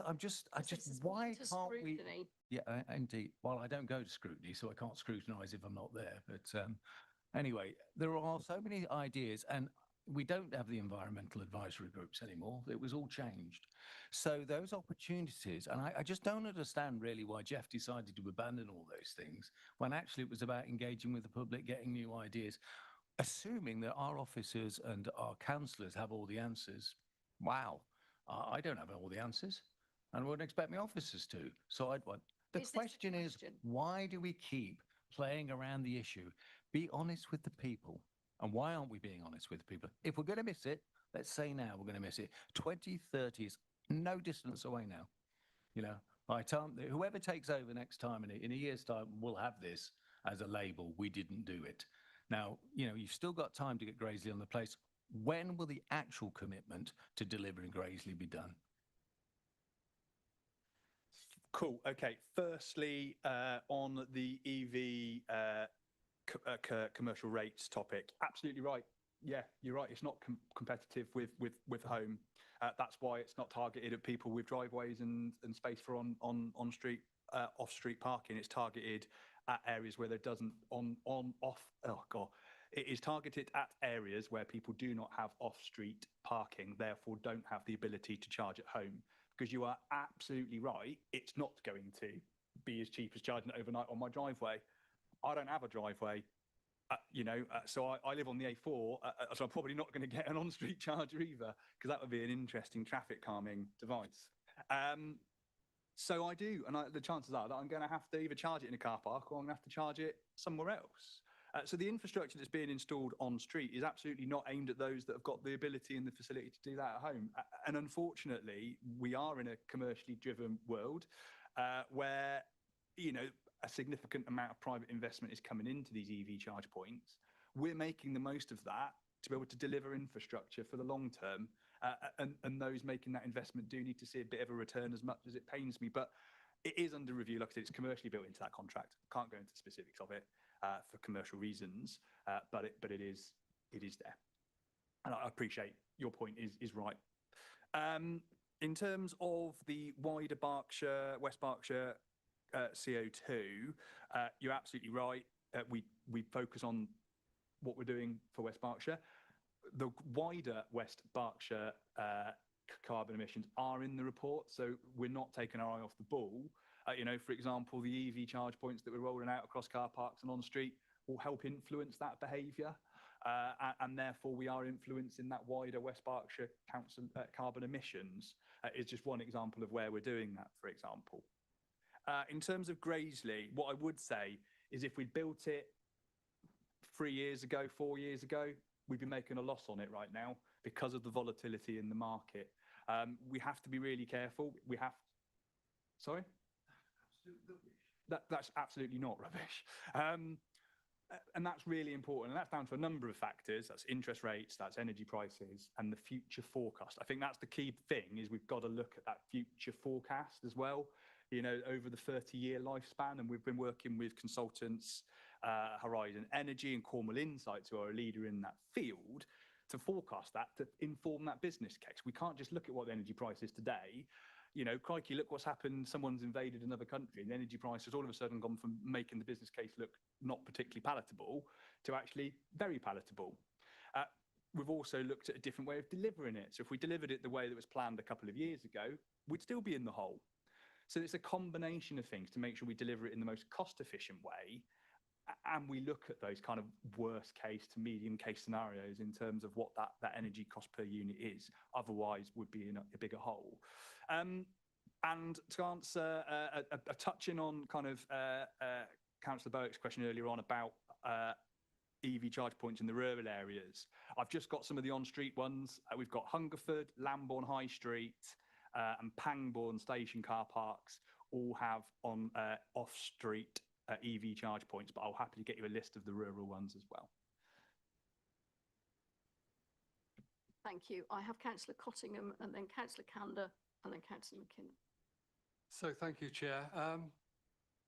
As a numbers man, I'll give a bit of context to Councillor Abb's assertion that we're not charging the market rate. So no, the opposite, Councillor Cottingham. I said you were charging the commercial rate, not that you weren't. I'll give you context. So I've just myself come back from a 2-week, 7 days in France. They have an extensive network of EV chargers. So I was paying roughly 30p per kilowatt using the same company when I came over back to the UK. It went up to 80p. So it is a wider issue within the UK of how much we are paying and charging for electricity. So 44p per kilowatt. If I may, Chairman, I was being very specific about West Berkshire controlled stuff, not general commercial. And even on West Berkshire controlled stuff is where I'm saying we're not. So let me finish my answer, please. I didn't interrupt you. My apologies. Please give me the courtesy of not interrupting me. So as you know, we have to buy the electricity at a commercial rate. We have to repay the actual investment in the EV chargers. And also there is VAT of 20% on top. So when you add all those factors together, are you proposing that we supply electricity at a loss and EV customers are then be subsidised by the general ratepayers, the taxpayers of West Berkshire? That would hardly be a smooth Please. So through you, Chairman, no, of course I'm not proposing that. That's what you're sounding. I'm suggesting it's a non-profit exercise, not a profit exercise. Thank you for the information, both of you. Let's move on from that. Councillor Kander, you were next. Yes, thank you. I guess a couple of things. In terms of Graiseley, is the bigger issue that our finance partners don't see that there's enough money in it? Because I'm assuming it's over a 30-year TCO, which is what power stations are typically done on. And they always lose money for about the first 20, 25 years. And you can only extrapolate out to a certain degree, and there's always risk, but that's when you refinance and refinance and refinance, right? So is the issue our financing partners? No, it is the overall business case, I would say. I think as well, I would add into that we've also got the addition of MHCLG to kind of satisfy with our finance spending as well. So we need to make sure we've got a doubly robust business case, to satisfy. So it's not so much our finance partners in terms of are we going to pay it back? It's more that overall business case to pass the litmus test of Joe and Jess Public, for example. They need to be able to recognise that we're spending their, tax money well. So we've got to be able to, and certainly I feel like I need to be able to stand up and justify that situation as well. So no, it's not financing partners. It is that overall business case really is the key. And you're right, there is a lot of kind of upfront costs in it. And I think that's part of the volatility of the energy market, not helping with those kind of future predictions. I think it's changed about 5 times since I've had the portfolio in like 2 years. So it's a big commitment, and we want to make sure we get it right. Thank you. So I've got one more question on the EVs. Presumably we're tracking usage and we're getting reports on that. So we're able to work out what areas are actually being used and what areas are a waste of money. Yeah, I wouldn't ever say, I wouldn't probably put it as a waste of money at this point. I think it's a growing, we know it's a growing market in terms of cars. I think I will probably call it a future investment. But yeah, to your substantive question, absolutely, we're tracking the usage. And we're doing that the same as we get my words out today, doing that with both on-street and off-street, and working with our partners to look at that to see where, best usage is, and whether we need to do other things to support and encourage the usage of those areas. Thank you very much. Councillor McKinnon, I'm going to make this the last question. Apparently, you get a good one. Councillor Costigan, I hope you enjoyed your holiday, and I'm going to ask you to take an action. Now you're back. I'm not implying or saying that anyone's telling fibs at all, but there was a big disagreement there between councillors Gourley and Abbs about whether if we built Graiseley already, whether we'd be making a loss. I just wonder if Councillor Costigan could give us, not now, but give us some scenarios and some numbers to see where we would have been had it been built in, say, 2023. At some point, I'd be really interested, as someone who was involved in the project before. Thanks. Okay, thank you very much. Councillor Foote, did you want to wrap this one up for us, please? Yes, thanks very much, Chair. I mean, I'll be brief. Obviously, we've had a good comprehensive airing. I think this is a great report, and I think it underlines the efforts that all of us at the council are making to try and reduce our carbon footprint. And it's interesting because I think it gives us an opportunity to work collaboratively and closely with our community on this. And I'm listening to the debate on this. I'm reminded of public health, really, and the focus on prevention. It's a very, very difficult thing to measure. If you're trying to stop something happening, it's very difficult to quantify what you've saved. And I think in a way it's the same with the environment, that we're trying to stop bad things happening, and therefore it is difficult to actually, in hard cash terms, come up with what you've managed to save. But it is so important to us, and Councillor Abbs made the point about SMATE. I'm sure that is a valuable thing, and it doesn't mean just because something is difficult to do or to quantify that we shouldn't carry on doing it. So I'm proud of what's been achieved so far, and it's my pleasure to second the acceptance of this report, Chair. Thank you. Thank you very much then. So we will then go for a vote on this recommendation to note the report and to publish it. All those in favour, please. Thank you very much.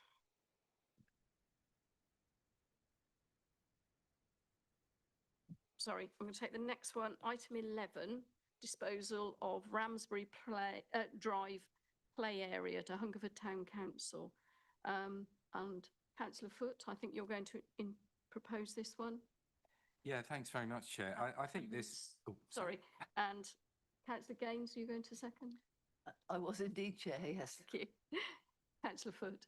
Yeah, thanks. Apologies for jumping the gun there. I think this is a great little piece. We can devolve this to this play area to Hungerford Town Council to manage, and it seems a bit of a win-win situation, in particular for the residents in that part of Hungerford. So I'm quite happy to propose that we do this measure. Thank you, Chair. Thank you very much. Do I have any comments from anybody at all from the floor? No. I think there's what's not to like. Councillor Gaines.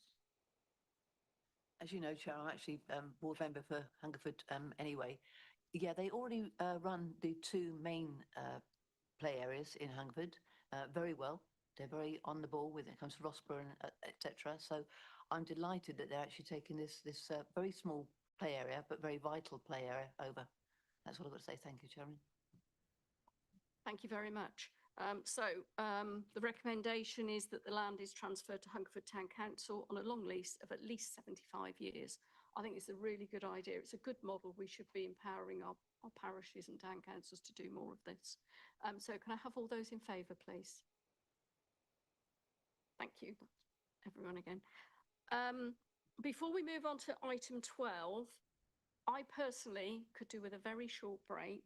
So can we come back here at 10 past? Do I have a proposal for a comfort break, please? Yeah. Thank you. And seconded? Yeah. Thank you very much.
It really was only a 5-minute break, so are we back on? Yeah, thank you. Right, okay. Moving on to item 12, adult social care assessment. I'm going to ask Councillor Patrick Clark to introduce this, please. Thank you. Thank you, Chair. And I understand Councillor Nigel Foot is going to second it. Thank you. If you'd like to go. That is all correct. Thank you very much. I'd like to introduce this Care Quality Commission, or CQC, self-assessment with 2 recommendations. The first we kind of have to do anyway. This CQC self-assessment is a response to the CQC assessment that we had in 2024. We're due to have another assessment, could be this year, could be next, and this will be, like the last one, a close look at the services we provide. When this happens, we need to have the self-assessment on our response to the previous inspection completed, and this needs to be shared with the CQC, identifying how we have improved areas that the CQC thought needed improvement. So that's the first recommendation. That's kind of the boring bit, but also very interesting to read. In the interests of transparency, we also want to publish this report on our website, so that members of the public can see the excellent work that we are doing to make our adult social care services something everyone in West Berkshire can be proud of. That's the second bit, and that bit is our choice. I encourage everyone to have a look at this report and to see some of the positive feedback that we have received from those using our services. But it's also worth looking at how we are remedying the areas that were identified as weak and how we are improving these. So I recommend that we support the recommendation to publish this report for members of the public. Thank you, Councillor Clark. Councillor Foot, are you going to reserve your right? Yes, please, Chair. Thank you. Do I have any comments from any of the executive at this stage? No? Members of the opposition, any questions? Councillor McKinnon. I do. Thank you for that statement, which I missed, Councillor Clark. That's fine. Cover break wasn't quite long enough for everyone wanted to speak to me during the break. So let me just find the report. How are you, Councillor Clark? You good? Yeah.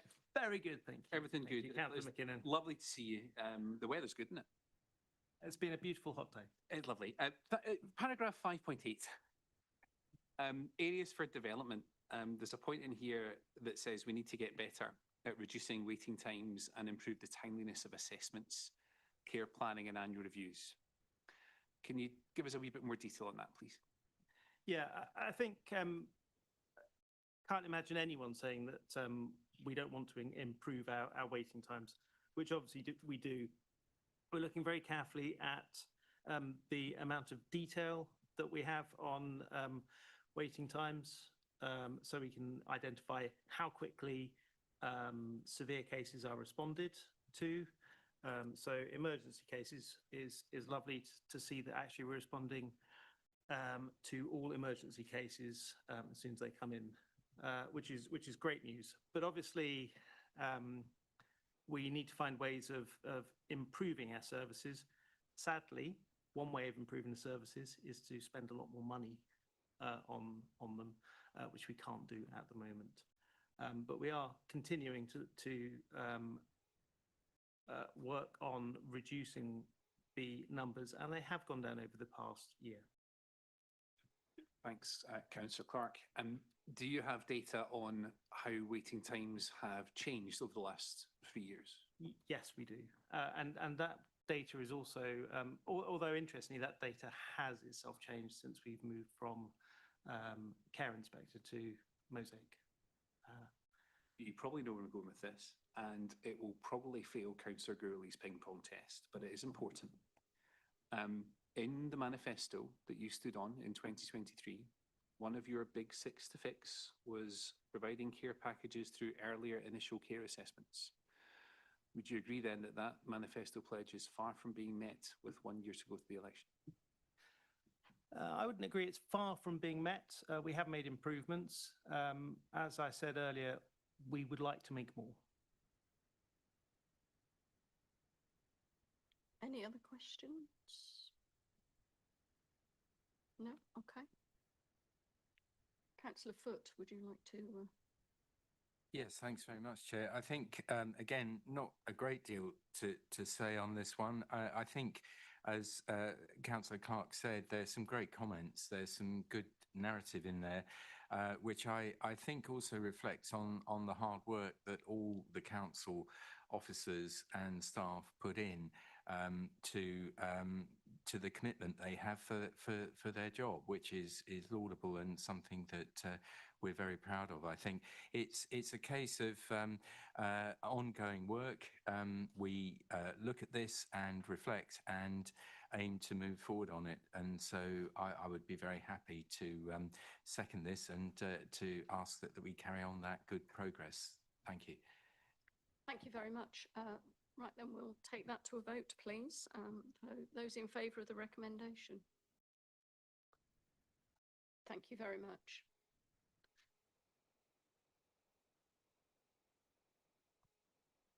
The next item, item 13, response to the emotional wellbeing task group. I'm going to introduce this, and before I ask for a seconder, I'm going to make a slight amendment to the recommendation.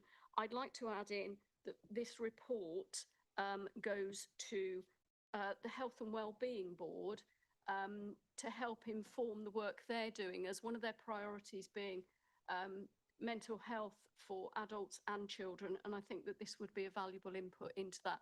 And I have discussed this with the chair of the Health Scrutiny, Councillor Vickers, who is here, and also with Councillor Foot, that it goes to the Health and Wellbeing Board. Councillor Foot, are you happy to second this with that amendment? Yes, very happy to second that, Chair, and I reserve my right if that's okay. Thank you very much. So firstly, I want to thank the Health Scrutiny Emotional Wellbeing Task Group team for the work they did, and to those who they interviewed in the process. I also need to offer my sincere apologies for this not coming to executive sooner. However, the landscape changed and is still changing from the time the task group started their work, and I do recognise the frustrations they've had on this. This is the Council's formal response to the recommendation on children and young people's mental health support from a children's services point of view. It explains the major system changes, especially with the ICB withdrawing £100,000 funding for the Emotional Health Academy and the mental health support team becoming solely ICB commissioned. And this means that some recommendations cannot be delivered as originally drafted. The Executive is asked to note these operational changes and agree the Council's responses, and recognise that several recommendations sit outside Children's Services remit or current capacity, and it must be directed to system partners, notably the ICB, schools, leisure and commission providers. There have also been other changes. For instance, the DfE starting now to state that no mobile phones for students in schools, and we have to monitor how that's rolled out, and we will of course work with schools to encourage that they have safe policies. But we must also encourage the collaboration of working across all partners, and as I've emphasised before, health partners. The report confirms that the work that is deliverable will be progressed through existing programmes, including Family First, Best Start and the Family Hubs model, alongside community pathways, e.g. community hubs, time to talk, local offer, family information and digital enhancements. It highlights that expanding early intervention or workforce development, including trauma-informed training, is not possible without additional investment and training capacity.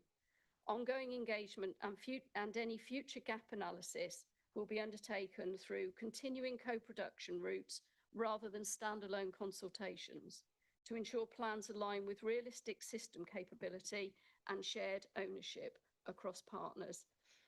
I have, as I say, spent some time discussing this with Councillor Vickers, and I'd actually like to ask her if she has any questions or comments. Thank you, Councillor Vickers. Thank you very much, Chair, and thank you for your very detailed explanation and for your time in considering what I think is a really very, very important issue. As you say, it's taken a long time for this to come to exec. And on behalf of myself and the other members of the Children and Young Persons Mental Health and Emotional Wellbeing Task Group, to give it its full title, I've got to say that we were very disappointed having to wait so long for this report. And in fact, the report, without your additional explanation, is disappointing. It comes across as quite negative, but I understand with the explanation you've given, with the drawing of funding, that might be the case. It's all about limited resources, but I think the expectation of the task group when this was put forward was that we will get a response not just from about children's services, but that it would be a collaborative response. So the report would include the report from the ICB, which was actually submitted in September of last year, and that it would also include public health. And if those three had worked together, it would have shared the workload in producing the report, and we'd have had a more complete report, because of course you can't do these things on your own. And if you match up the ICB report with the Children's Services report, they complement each other. So questions that aren't answered in one, they will be answered in the other. And I understand the frustration about the changes in the Emotional Health Academy, but we are where we are, which means it's even more important that we work with the ICB and with health. So these were the expectations from our group, which you can see where the frustrations lie. So I think moving it to health and wellbeing, I think will be hopefully positive, but we will be looking at what happens at health and wellbeing and monitoring and tracking it, because this is, I think this is urgent. This is extremely urgent work. We've had a lot of things discussed here today, but I think this is the most important and the most urgent of all of them, because it's about our children's future, our children's mental health and well-being, and we need to get on and do something about it, not on our own, but with all of our partners. Thank you. Thank you, Councillor Vickers. I agree. So, any of the executive have any comments? No? Councillor Bowick. Yes, thank you. Thank you.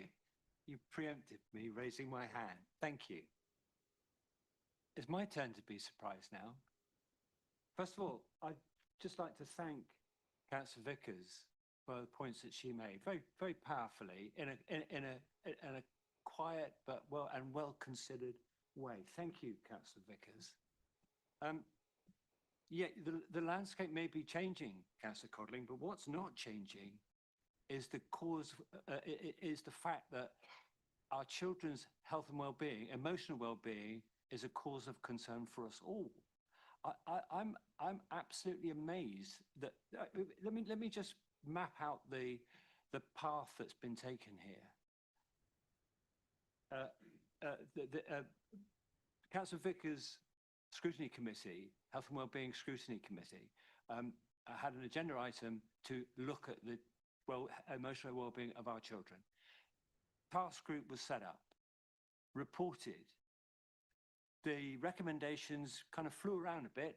One of them popped up in Children and Young People Scrutiny Committee. Eventually, the report was prepared, and then which we received in the agenda, and then further information has been provided this evening in a verbal update to the report. And you're telling us now that the recommendations in this report are going to Health and Wellbeing Board. When's it going to stop? And the key point for me is when we look at the implication in the report, no additional money, no additional resources to do anything to deliver the 6 recommendations that the task group produced. When is this matter going to be looked at properly and addressed successfully? Thank you for your question. I agree it's been frustrating. I'm not happy that it's taken this long either. As you are aware, we have funding problems across the council. We are doing what we can, and we are working with external partners, and particularly with the ICB. But we will work with the schools as well, and there are people like Berkshire Youth who help. There are a lot of other partners that will help us in this, and I cannot summon up money out of thin air. Come back. Yes. Well, I'm sorry, Councillor Codling, but that's frankly mealy-mouthed. Our children's well-being is not improving by itself. All this talk of working with partners without resources is meaningless. I accept your comments. Any other comment and questions? Councillor McKinnon. Yeah, thanks, Chairman. I mean, I want to add to Councillor Bowick's point on the substance of this and the importance that he stressed, and Councillor Vickers. I'd add my congratulations to her for a very erudite contribution. There's a theme developing here. We've seen it with the playing pitch strategy as well. We've got a wish list of things we'd like to do, a list of partners and voluntary organisations that are going to help us do it. And once again, the council seems to be relying on other people to fund a wish list. And I'm sorry, you need to get a grip of this. The playing pitch strategy is one thing. This is fundamental. And I'm glad you accepted Councillor Bowick's comment. I hope you accept mine. Thank you very much. Any other comments? Councillor Clark. Thank you. I would like to, I was just listening to what Councillor McKinnon was saying there.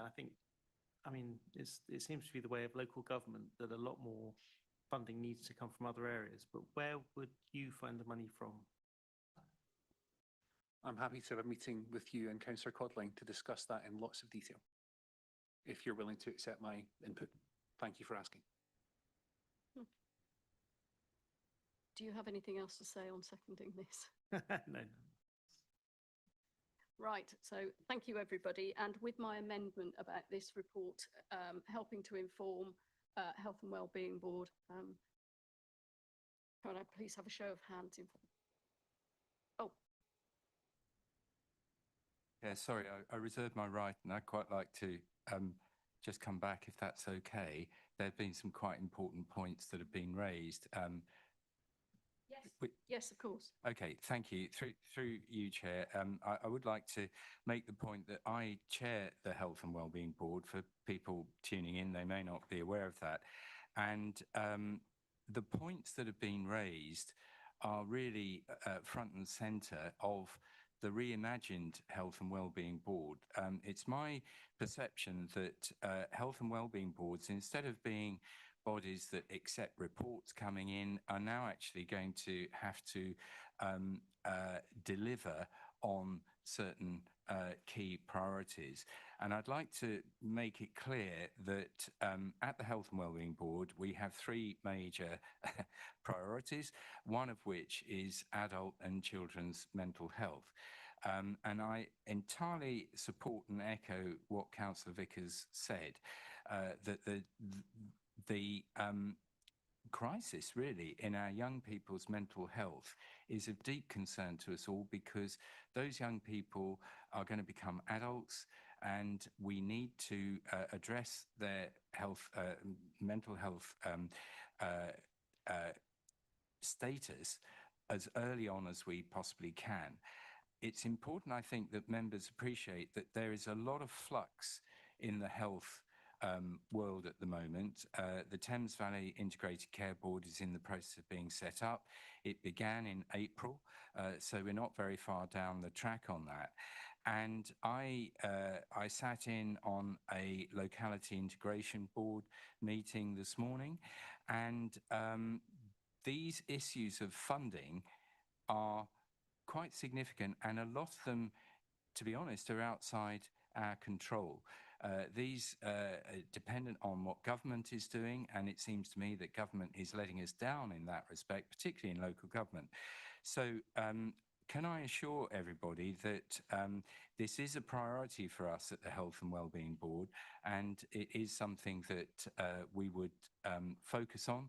And I think through Councillor Vickers Health Scrutiny Committee, it is something that they will be wanting to scrutinise. I applaud that, and we will do our best to work on this and not let our young people down in this respect. Thank you. Thank you very much. Okay, we will now move to the vote on this. So, as I say, the recommendation and with it to go to Health and Wellbeing Board. Those in favour, please. That's everyone. Thank you very much. Okay, moving on to item 14, Bond Riverside 13B, C and D.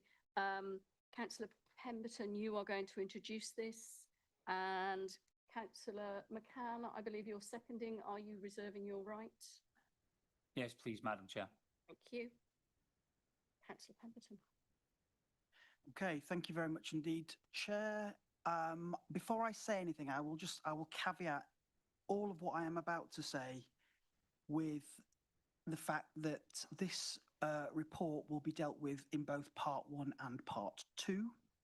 The reason being, it relates to the sale of land, which will inevitably involve the discussion and sharing of commercially sensitive information. In terms of the paper itself, the combined site at 13B, C and D is a key gateway into the Bond Riverside estate, which the council has long wanted to regenerate. Multiple efforts to regenerate the area previously have met with, I think it's fair to say, challenges, and redevelopment here could kickstart wider improvements across the estate. West Berkshire Council recognises the strategic importance of the estate and the employment land which it provides. For those familiar with the area, or not, as the case may be, units 13B, C and D are located within the site between Fleming Road and Kelvin Road. The freehold of those units and a number of others not subject to this proposed sale are owned by West Berkshire Council, subject to leases of various different lengths. Following a marketing exercise, the council did not receive a workable proposal for both the freehold sale and lease surrender. However, it did receive an unconditional offer for the freehold, including the potential for future overage benefits. Independent valuation work confirmed that the offer represents best consideration under the Local Government Act of 1972. Accepting the offer would provide a capital receipt for the council that could either reduce borrowing costs within the council's capital programme or support transformation projects that deliver long-term savings. Other options were considered. Redeveloping the site directly by the council was ruled out because of the high financial risk, the borrowing costs and limited in-house regeneration capacity and obvious project management challenges as well. Marketing the entire Bond Riverside estate was also considered, but we came to the conclusion that there wasn't any real certainty of securing a realistic offer and didn't want to risk the opportunity, which is the subject of this paper this evening. Retaining the site in its current form was also discounted because it wouldn't deliver the financial benefits or the regeneration potential that everybody knows that the council has been seeking for a very long time. So for those reasons, the recommendation is that the council proceeds with the proposed disposal of the freehold at units 13B, C and D, with delegated authority given to officers to finalise negotiations and complete the transaction. And before I stop talking, I'll take guidance through you, Chair, as to whether or not I will take questions in Part 1 or we do all of that in Part 2. Thank you. I think it makes sense to do it all in Part 2, if everybody is comfortable with that. Oh, yes, yeah, okay. Thank you, we'll do it, and we'll leave it at that point. So do we we don't need a vote on this at all, do we, at this stage? No, thank you. Right, okay, thank you very much, Councillor Pemberton, for setting that out. We will then move on to the next item, item 15. Actually, I am not going to debate or discuss this. This is just purely to note as it's come from scrutiny. So we will just be moving on from that one straight on to questions. And these are members' questions. Chairman, just a little point of order there on number 15. Why is it on the agenda if you're just going to dismiss it? I'm not dismissing it, I'm noting it. Sorry.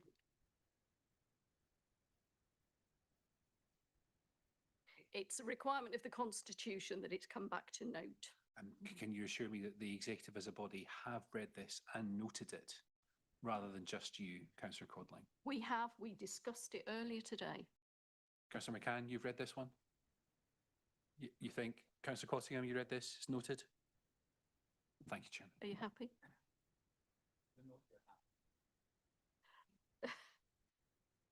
Thank you very much. Right, then moving on to members' questions. And the first question is from Councillor Bowick to myself. Question 8, it is on the screen, thank you. The budget was increased to 325,000 due to the funding now coming directly from the council, which will allow school improvement function to deliver the statutory responsibilities. Previously, the school improvement function was a traded service, meaning visits were of the school's choosing rather than from the local authorities' quality assurance purposes. The schools that aren't paying into the service or buying it directly will be better off by that amount. And we can deploy this and can deploy the funding back into the schools. So the net effect is the same amount of money, but we will be working with all the schools across the district, not those that choose to buy it. Do you have a supplementary question? I do, but before I ask it, can I just ask a question for clarification? Yes. You said that the budget had been increased by £325,000. So could I ask, what was it and what is it now? It was 0 and it's now, well, I believe, I don't have, sorry, I'm going to have to check that because Anne-Marie's not here now. Yeah. What, Councillor Cottingham, perhaps you could clarify that? We can see if we can find it. But otherwise, it's germane, isn't it? I understood that we weren't funding this service within the council and we were using it from traded, and we are now funding it. Okay, so I'll go on to my supplementary. When you spoke about this at Children and Young People Scrutiny Committee, you said that the budget had been increased to £325,000. No, I'm sorry, I misspoke. You said that the budget was £325,000, but that the traded service was not bringing that much money in. So you were diverting money from elsewhere in the budget, I don't know where, into school improvement to £325,000. So my question is, what's changed? There's no new money by your own admission in the Scrutiny Committee. So how can you expect the school improvement service, which is the means by which council is able to influence achievement in the schools, never mind how much money they've got. I mean, it's great if they've got more money, but the means by which you are able to influence improvement in school in the schools is the school improvement budget. Apparently, there's no new money in it. You said there's no new money in it. So how can it improve? The school improvements improve. I think we have redeployed staff within the team who are now going out and working more with the schools rather than just a funding change. And as I say, I'm going to have to go back and check this detail. I'm surprised that you don't know this, given that I've asked the question. The school improvement, the whole function is about officers, experienced education professionals working with schools, intervening with schools when necessary. The school improvement team do, yes. But you don't seem sure. I do. It's how you don't know how much they've got. You don't know how many they are. You don't know what they're doing. What the plan is. Enough of questions. I will go back and ask that question, and you will get a written answer. Excuse me. A written answer to what? To my first question. That's not what I don't need that. I want to know from you. Know how much exactly the school improvement team are getting. Isn't my understanding of your question? Okay, I'll clarify the fundamental point I'm making in my supplementary. how is the school improvement team going to influence, going to improve the performance of our schools? In that point, they are going out on... No, please come back to me Yeah. with a considered response, because you're kind of making up a bit. Yeah, okay. Right, sorry. Question B from Councillor McKinnon to Councillor Poole. Councillor Poole, if you would like to take that. Thank you, Chair. Thank you for your question, Councillor McKinnon, and I can assure you that there are no issues with council governance. The two extraordinary meetings that you referred to that took place during 2025 calendar year, that was in March and November, were called to deal with decisions relating to local government reorganisation. Until approached by neighbouring councils in Oxfordshire in February 2025, West Berkshire had nothing on its forward plan relating to this, and the timetable for these decisions was set by government. The extraordinary meeting that was in July was to approve an urgent contract award following an unplanned exit from the market of a critical supplier, which was completely beyond our control. In 2026, the extraordinary meeting in January was to consider potential redundancies, and that was scheduled appropriately. There was a meeting that took place in June that was called to meet the timetable for a significant contract award, which was determined was appropriate given its scale and value to reserve to the executive for decision, and that couldn't come to a meeting as the procurement process had not yet concluded. And I believe there was an extraordinary meeting in the last 2 weeks, which was scheduled by your request, Councillor McKinnon, for an item that was withdrawn on the night. So, in conclusion from the above, there's no gap or break in our governance process, and the processes here at the council are working correctly. You have a supplementary. I do, thank you. I know, thank you for your answer. You didn't mention the extraordinary meeting, which was called at very short notice to discuss the pay award, which is an annual item that I think had been left off the forward plan for some reason. I don't know why you didn't mention that. And you've mentioned a meeting that's been called for June. That's not just on the agenda, well, on the forward plan. There's other items there like asset optimisation, which have been scheduled for that. Why is that? And why did you not mention the pay award in your answer? Thank you, Councillor McKinnon, for your supplementary. I believe the pay award was this was in relation to the pay statement, and I think it was something that was just missed off by accident. But I will come back to you because I don't have that detail in front of me. So there are issues with governance then if you're missing important things off by accident. Everything was scheduled in timetable. It was just missing off the agenda item, but I will take that back. Well, I'd say that was issues with the council's governance.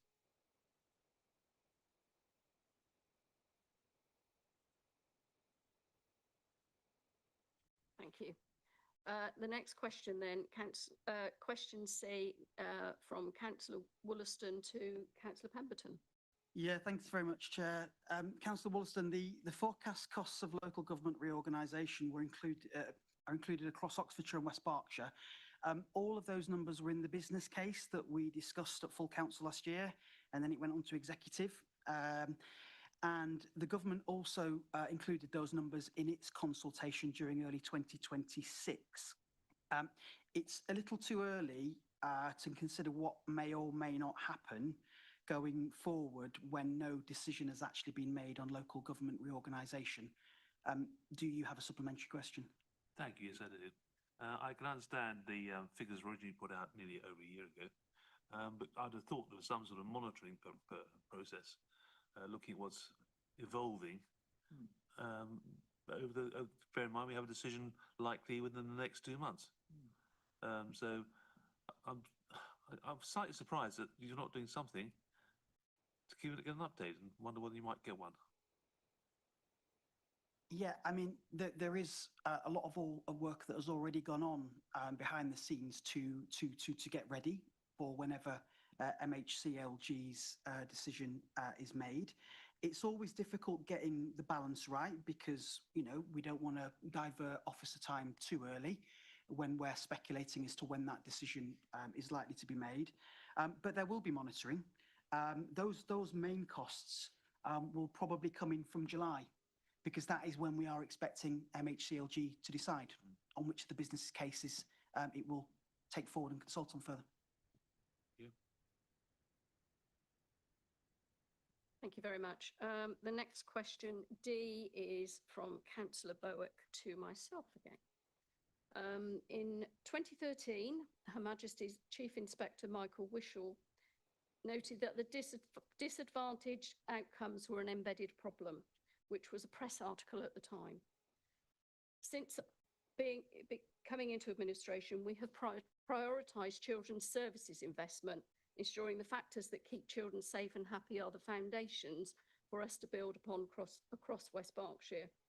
We're at a stage of maturity now where we are focusing on the effect of education and the attainment of children, particularly the most disadvantaged. We have seen improvements in our good levels of development, our GLD, which is taken when a child leaves reception. And this is the expected development. Of those, in 2022, 64.8% achieved a good level of development. In 2023, 66.4%, 2024, 66.8%, and in last year, 72.1%.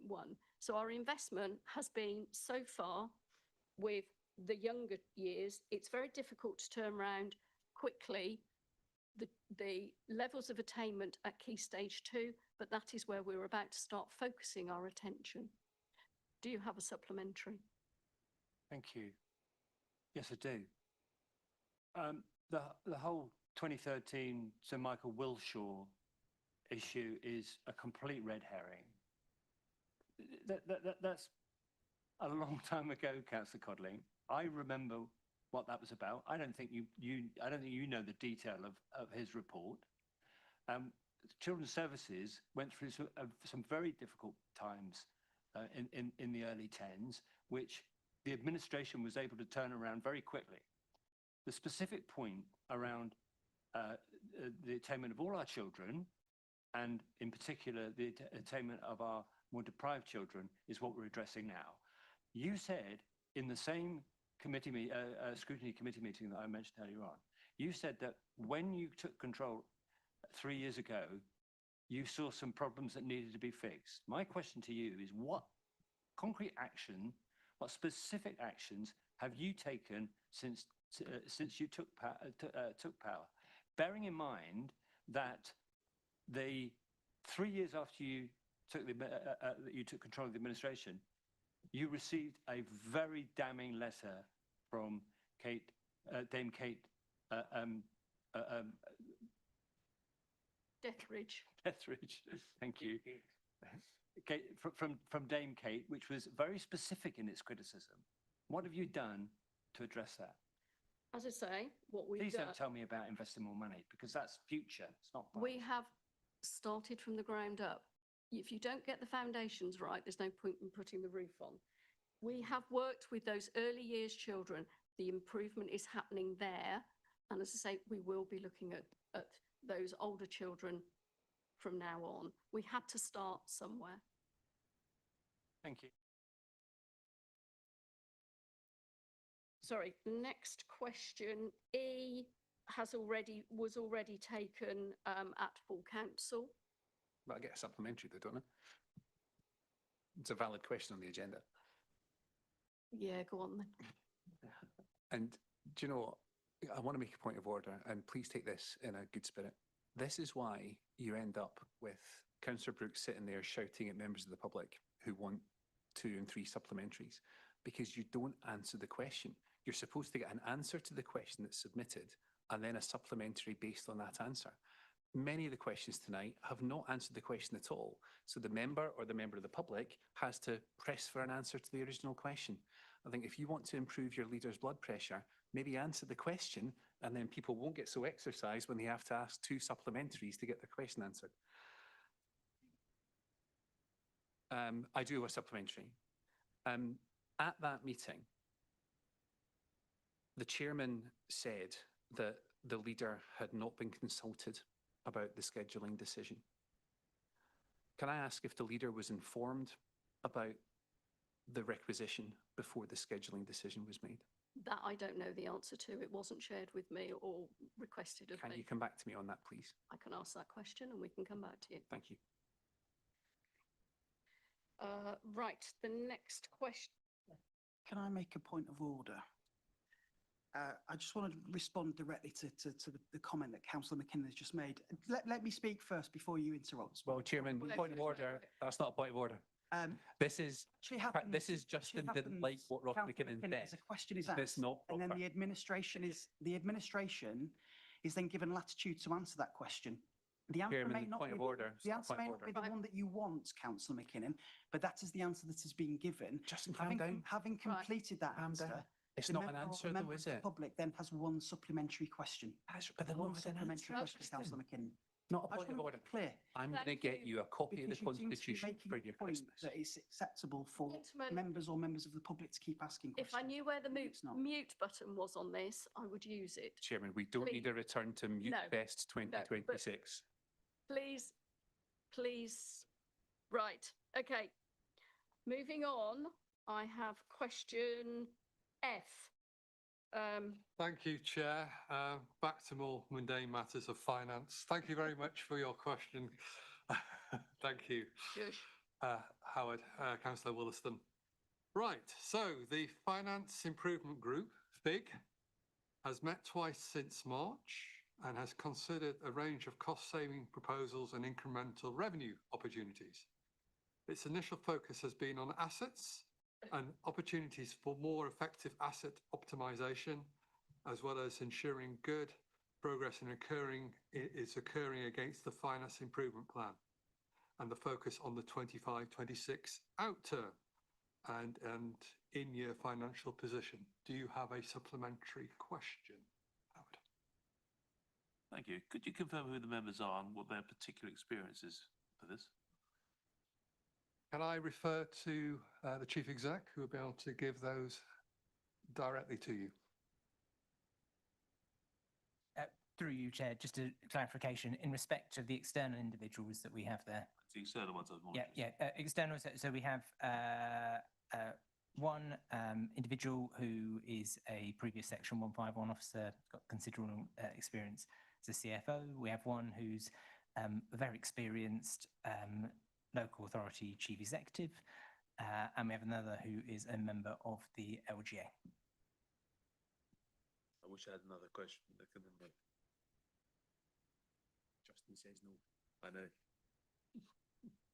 Thank you. Moving on to question G. Councillor Cottingham, I think you were answering this one as well.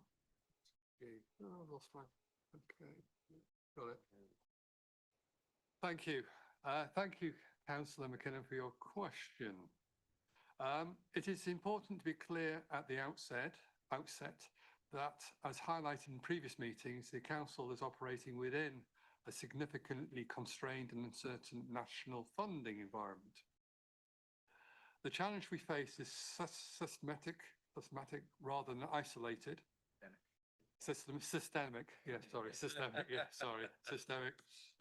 It's long. It's nearly 9 o'clock. Yeah. This is off the top of your head, is it? Ian? Absolutely, yeah. Like many local authorities, West Berkshire Council experiences sustained demand growth and cost pressures in a number of key statutory services areas, alongside real-term reductions in core government funding, as we discussed in this chamber previously. That combination is placing increasing pressure on our overall financial sustainability over the medium term. I can assure you, however, the Council's approach is not simply to accept or manage decline through service reduction.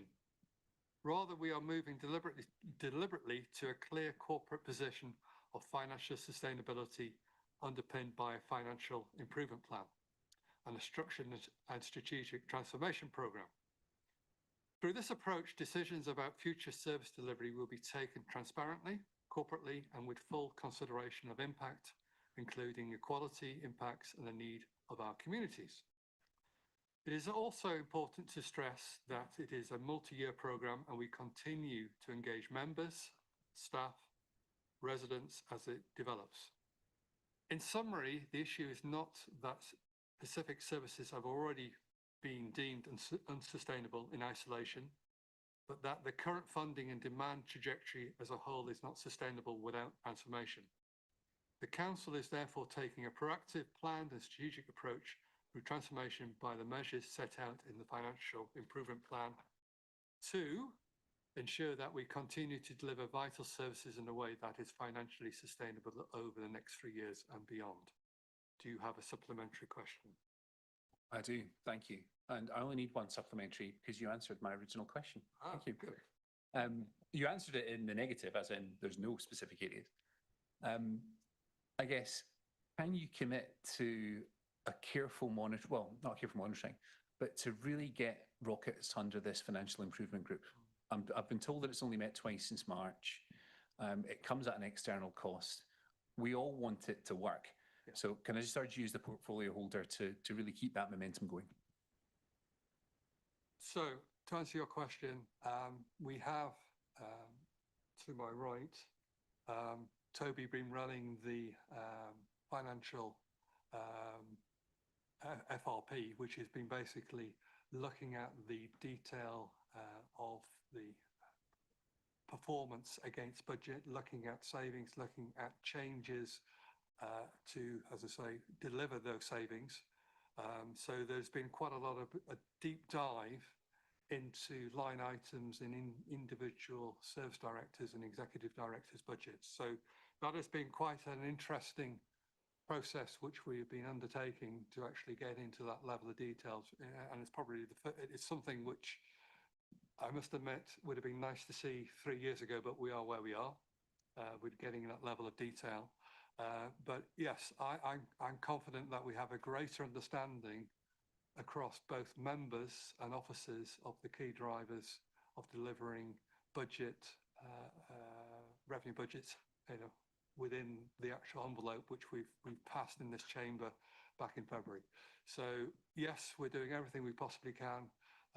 However, as we know, we have certain costs which can be outside of our control, not least children, social care.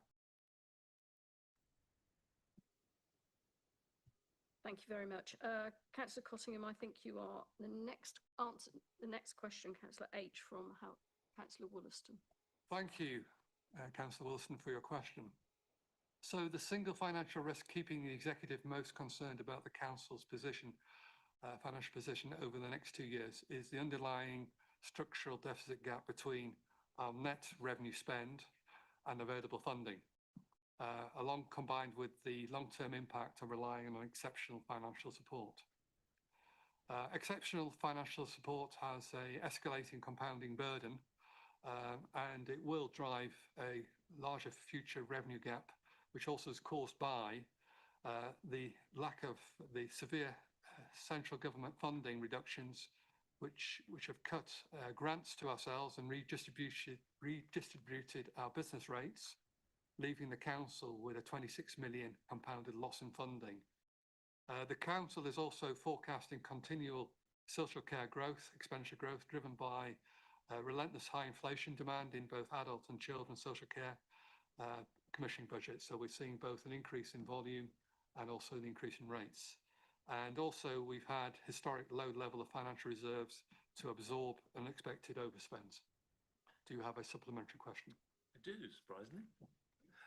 Are you not at all concerned about the level of interest that you are borrowing and continue to borrow, and the impact that has on the revenue budgets going forward for many, many, many years to come, which will have to be covered, I imagine, by our children, our grandchildren, our great-grandchildren at this rate? I did say that in my answer, saying with the long-term impact to rely on exceptional financial support, which is, as you say, borrowing and the compounding nature of it, the fact that with the current Public Works Loan Board rate of around about 6%, you're looking at roughly 10%, 10p in the pound for every EFS we borrow. So yes, we fully recognise that the fact that it is a compounding issue for us, which I did answer. Thank you. Councillor Cottingham, I think you take the next one as well.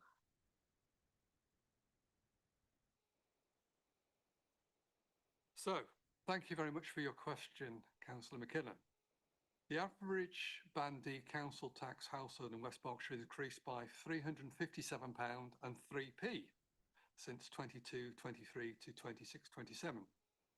Over this period, the council's recycling rate has improved from 49.8% to 55% since 2023.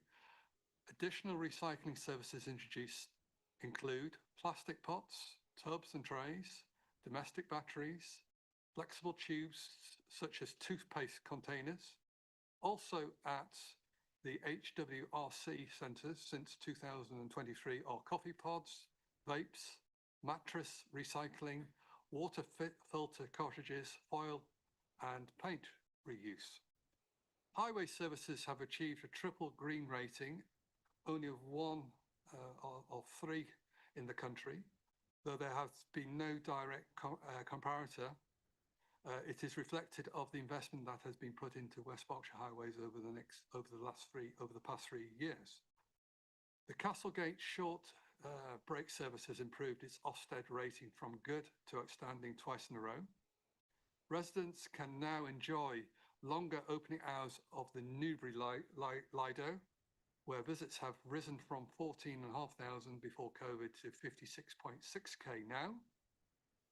Investment in leisure centres across the district has seen user numbers rise from 848k to just over 1 million users. Planning performance for major applications improved by 81% from approved with the timescales to 89%. There has been a significant reduction in agency workers in children's social care from 34% to 6%, which has contributed to more than halving the agency bill by the administration improving services through having permanently employed staff. We have put in place an offering for towns and parishes to enhance the services in the local area to benefit local residents. This include seeing additional opening hours at the Pangbourne Library. Residents are now benefiting from the use of the LIFT Low Income Family Tracker scheme, which has provided a estimated additional of £192,000 back into the pockets of local residents since its introduction. In addition, from the March data, we are seeing the following improvements reflected in pension-aged residents since we launched LIFT. Those showing as being in relative poverty dropped by 19%. Those showing as being in fuel poverty dropped by 12%. Those showing as being in food poverty have dropped by 50%. Those showing as being in water poverty have dropped by 19%.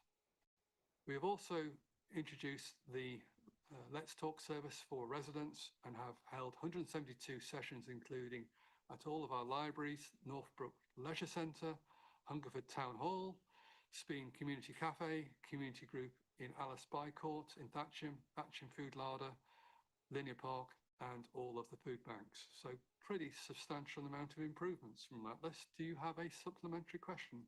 We do, thank you, Councillor Cottingham. Would you accept that presenting a long list of isolated initiatives doesn't really answer the central question? And can you understand why residents are feeling that they're not £357 better off on services after 3 years of rising council tax? Can you understand why residents might feel that way? Personally, I feel that they've had significant value for money for a £7 per week increase, which was probably 2 coffees from Costa. So I think it's a small price to pay for the increase which they've seen in services.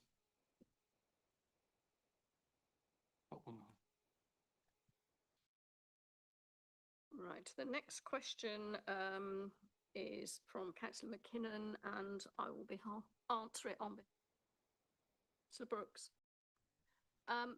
The executive does not condone unauthorised leaks of confidential or draft material, noting that they can raise data protection risks and create confusion by making incomplete work appear like a settled policy. The Council rejects claims that leaks indicate poor competence or integrity, stating it operates within a robust governance framework, aligned to SIPFA, SOLIS and LGA guidance, that balances openness and accountability with appropriate information controls while proposals are still being developed. Two principles are emphasised. One, options must be safely developed and tested and challenged before decisions are taken. And two, decisions must then be made transparently through proper democratic processes with full information shared at the right time. The Council commits to strong information governance, ensuring members and the public receive accurate, complete information via proper channels and to upholding transparency and accountability. Any concerns about information handling are treated seriously and managed through robust internal processes. Do you have a supplementary? I do, thank you, Chairman. Well, if leaks of the sensitive reports like pedestrianisation don't relate to competence and integrity of the Council administration, I wonder if I could ask you, why do you think that leak happened? Could that have been the person who leaked it really seeing that there was a massive disconnect between that information in the internal report and the Council's public position? What, if it's not competence and integrity, why was it leaked, do you think? I personally cannot comment on why that was leaked by whoever it was. What I will say is, if there are concerns about information handling, we take it seriously and we will address it through appropriate and robust internal processes. Thank you for your questions.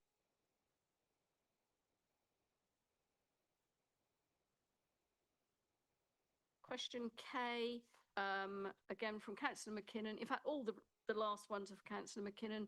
This one's to Councillor Pemberton. Councillor McKinnon, thank you for your question. At the time of that interview, I was reflecting the fact that the administration had received a range of positive feedback regarding the trial from a number of stakeholders, including the Town Council, representatives of the nighttime economy, and the Newbury bid. In addition, some residents responded positively to the trial, and I have also personally received supporting comments from residents during the course of the trial. It's also important to note that even amongst responses expressing concerns about the trial, some included constructive suggestions about how the arrangements could be improved. The purpose of the trial was precisely to test the scheme, gather feedback, and better understand its impacts before any long-term decisions are made. We recognise that views on the trial are mixed and that further consideration is needed. That is why our administration has decided to pause the current arrangements and undertake further consultation before determining next steps. Do you have a supplementary question? I do. I'm just going to process that for a minute because it was wonderful. So I think your answer there said that you'd received some specific responses from the bid and some stakeholders and some from the consultation were positive. The wording you said though there is generally speaking. I think the response that we're getting now is positive. But that interview was dated on the 1st of April. You knew the consultation results at that point. You knew the internal briefing report and the Beauclerk. So generally speaking, would you say that the response that you'd had up to the 1st of April was really positive, generally speaking?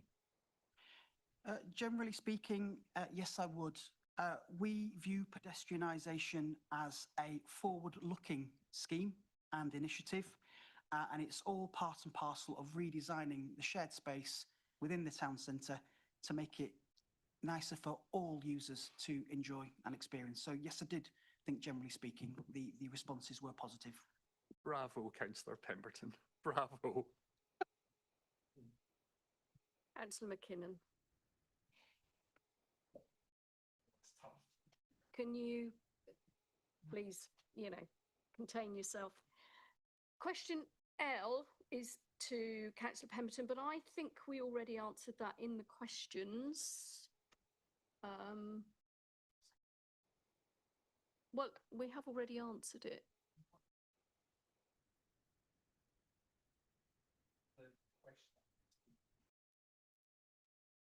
It seemed awfully similar to me.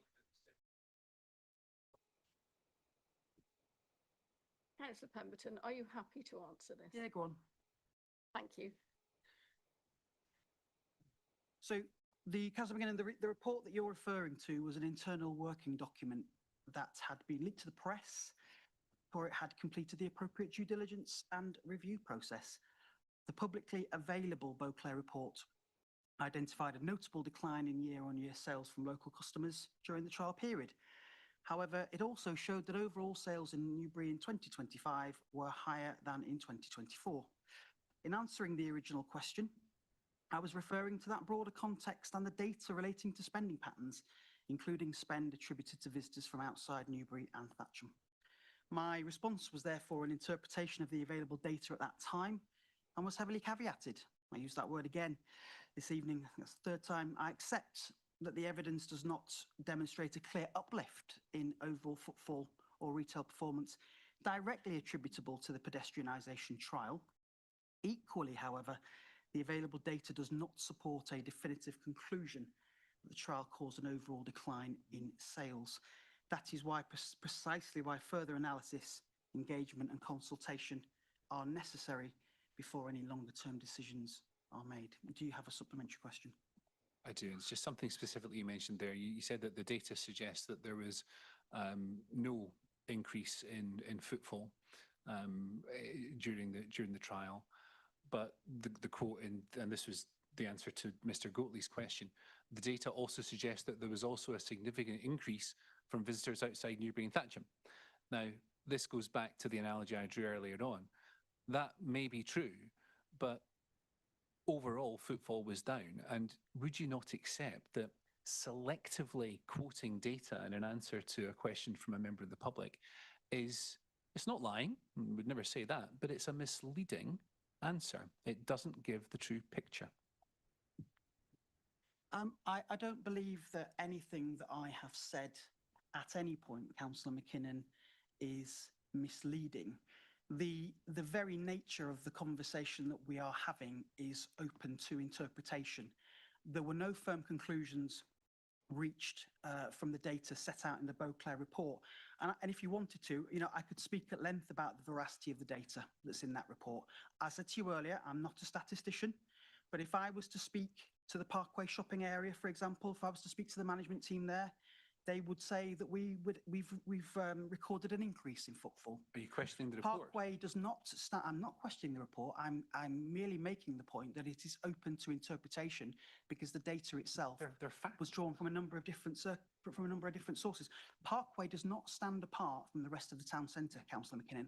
What happens there also got its own bit, Northbrook Street. I've answered your question, Councillor McKinnon. I do not accept that I've misled anybody. Thank you. Thank you. Question M. Again, Councillor Pemberton.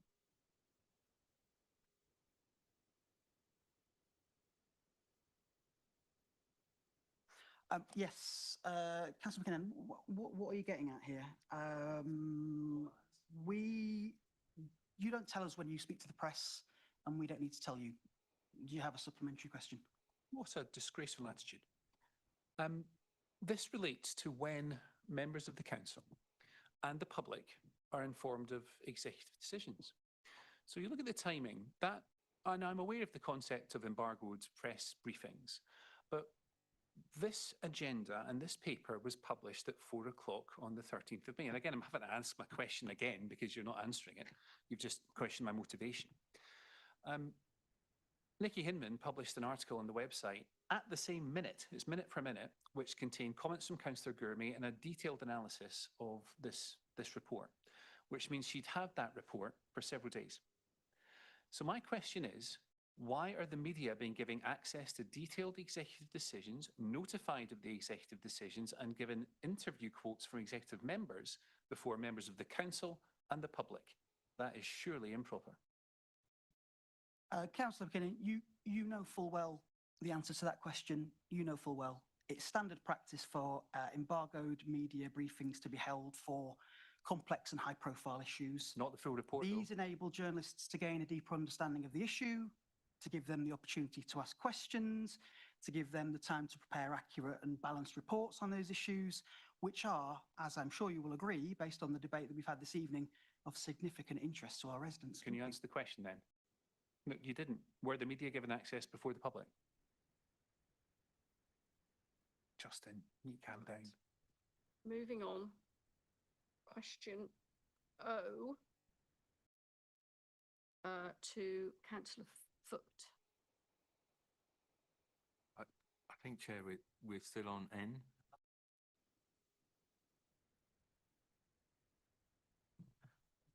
No, that's N. Chairman, point of order, please. Yeah. We started off this meeting by you saying members across the chamber may not always agree with one another, but I would ask in their disagreements we endeavour to always be respectful to others in their views. I don't think we've had a lot of respect from the opposition this evening. Either side, I would say, Councillor Gaines. Thank you. Let's not interrupt one another. That's my job. Right. And I haven't taken that. So I haven't taken that liberty as yet, but I'm going to question N. Councillor Pemberton. Yeah, Thank Councillor you. McKinnon, thank you again for another question. Any future work relating to pedestrianisation or the wider master planning process will need to be considered carefully and proportionately in light of the Council's overall financial position. There will inevitably be some cost associated with further engagement and consultation with stakeholders, whether through officer time or, if appropriate, external consultancy support. However, one of the key lessons from the trial has been the importance of engaging more fully with stakeholders to better understand the range of views and priorities involved. This applies not only to any future consideration of pedestrianisation, but also to how we make meaningful progress on delivering the wider master plan, which is now 4 years old. Any future expenditure would remain subject to the Council's normal governance, scrutiny and budget setting processes. I'm not sure what your reference to open-ended is driving at. As we consult, we will aim to complete that process in the quickest and most efficient way possible. And no reasonable member or officer would commit resources in the way you're trying to suggest without a clear plan or terms of reference. Do you have a supplementary question? I do. I tell you what, next meeting, I'll run my wording of the questions past you so that you can make amendments before I submit them. That's probably best, isn't it? It sounds like you're recognising that any ongoing commitment to pedestrianisation will require some council funding. We've just had, in all seriousness, quite a troubling item about children's mental health. And why don't you level with residents that if you stopped vanity projects like this, you might be better placed to deal with some serious issues like children's mental health? Would that not be better? It's not a vanity project, Councillor McKinnon. We're trying to transform the shared space within Newbury Town Centre. Thank you very much. Now we will move to question O. Councillor Foot.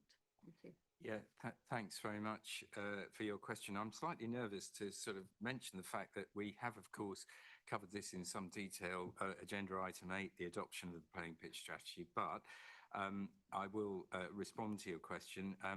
The purpose of the playing pitch strategy is to provide a strategic framework to 2041 rather than a costed blueprint for delivery, as we've already said.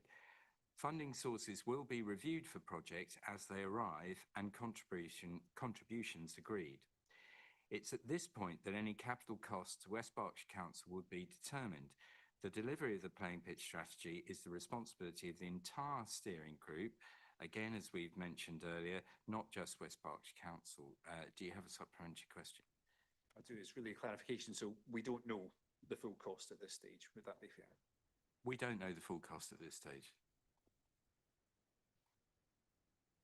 Thank you very much. The next question, Councillor, yes, Councillor Foot to answer again question P, please.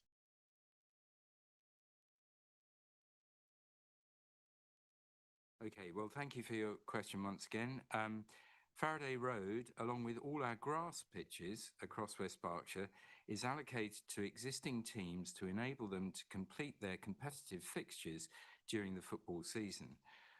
Once the final scheduled matches have been played, pitches are then taken out of use to allow for essential end-of-season renovation works, which are critical to maintaining pitch quality and safety for future seasons. As a result, there are no bookable slots available at Faraday Road for the remainder of May, June or July. The pitch will not be available for casual or one-off bookings during this period. The next potential availability for booking at Faraday Road would typically be at the start of the next football season, subject to the completion of renovation works and the allocation of fixtures. Do you have a supplementary question? I do. Thank you, Councillor Foote. The start of the next football season would be August. There's actually no availability showing until the end of 2026. And I take the point, and I've not looked any further. It is impossible for me to book this pitch at this point. I take your point about existing teams with existing commitments, but how can your answer there be consistent with an answer you gave to me earlier on when I said, look, would you commit to these facilities being available to the community, other clubs, grassroots organisations, rather than higher paying users, rather than existing teams? It seems that existing teams have a block on this. How can both of those be true? Well, first of all, I would say that existing teams are ones that are accredited and are on our booking system. They have they're in their leagues, they have their fixtures arranged. As yet, we don't know what the fixture programme is for the coming 26-27 football season. They haven't been allocated yet. And the other point I would make is that it underlines the fact, the reason why we're so keen on putting in an artificial grass pitch, because as I did say earlier, grass is a problem because it has a certain amount of wear that it can tolerate, and we have to look after the pitch. Remember, it fell into somewhat disrepair after the original renters of that site were evicted. I believe the ground won awards for the quality of its pitch, but for a number of years it was a meadow, and obviously we're in that process of getting it back to a reasonable standard, and that's ongoing. So a clarification, Chairman, do the existing users get first dibs for the new season? I think have I not already answered a supplementary question? I'm clarifying. I'm not sure if you mentioned it in your answer, but do the existing users get first refusal for next season? I'm not sure if you said that or not. I don't think that is strictly the case. I think it is that the way the bookings are managed are by clubs that are in a league set up. This applies across the district. Those are the ones that, it's done on a first come, first served basis. Thank you. I think we've... Councillor Cottingham. Can I give extra context? So keep it brief. I will do. I'm also chair of Thatcham Town Career Club. Newbury Town Career Club also play at Hennick as well, and we have first dibs on that. So that's an established policy which we have in the council. When you have clubs in the league, we then send the fixture list off and we then book. So I don't think we'll be breaking any protocol, any precedent that existing teams have first dibs if they're in a league. That's what the council do with all sports, I would believe. Thank you both. Thank you very much. And final question, Q. Councillor Campbell, I believe you were going to answer this one. Thank you very much for the question, Councillor McKinnon. The Environment Delivery Team commissioned Future Nature WTC, a wildlife trust consultancy, to undertake a study into carbon storage and sequestration by habitats on council-owned land. The land assessment included high-level carbon storage and sequestration calculations to provide a general overview of the amount of carbon currently being stored and sequestered by habitats across the council's land holding. Do you have a supplementary question?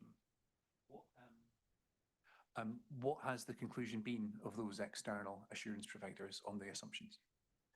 They are in figure 5 and it is of the environment strategy, which is a green block, which I can't remember the figure off the top of my head, but that articulates the sequestration a bit that we expect off of our assets as they are. They've also done a bit of work for us on what the potential is as well for increasing that carbon storage and sequestration on our sites, doing some detailed site-specific scenario modelling to help estimate the amount of carbon sequestration that could be achieved in future as well. Thank you all very much for your questions. That was the last one. We now need to have a proposal for the exclusion of press and public. Thank you, Councillor Gaines. Do I get a seconder on that? Councillor Poole, thank you. Can we take a vote on that, please? Thank you very much. So thank you for attending. And let me know when the Zoom has finished. Thank you.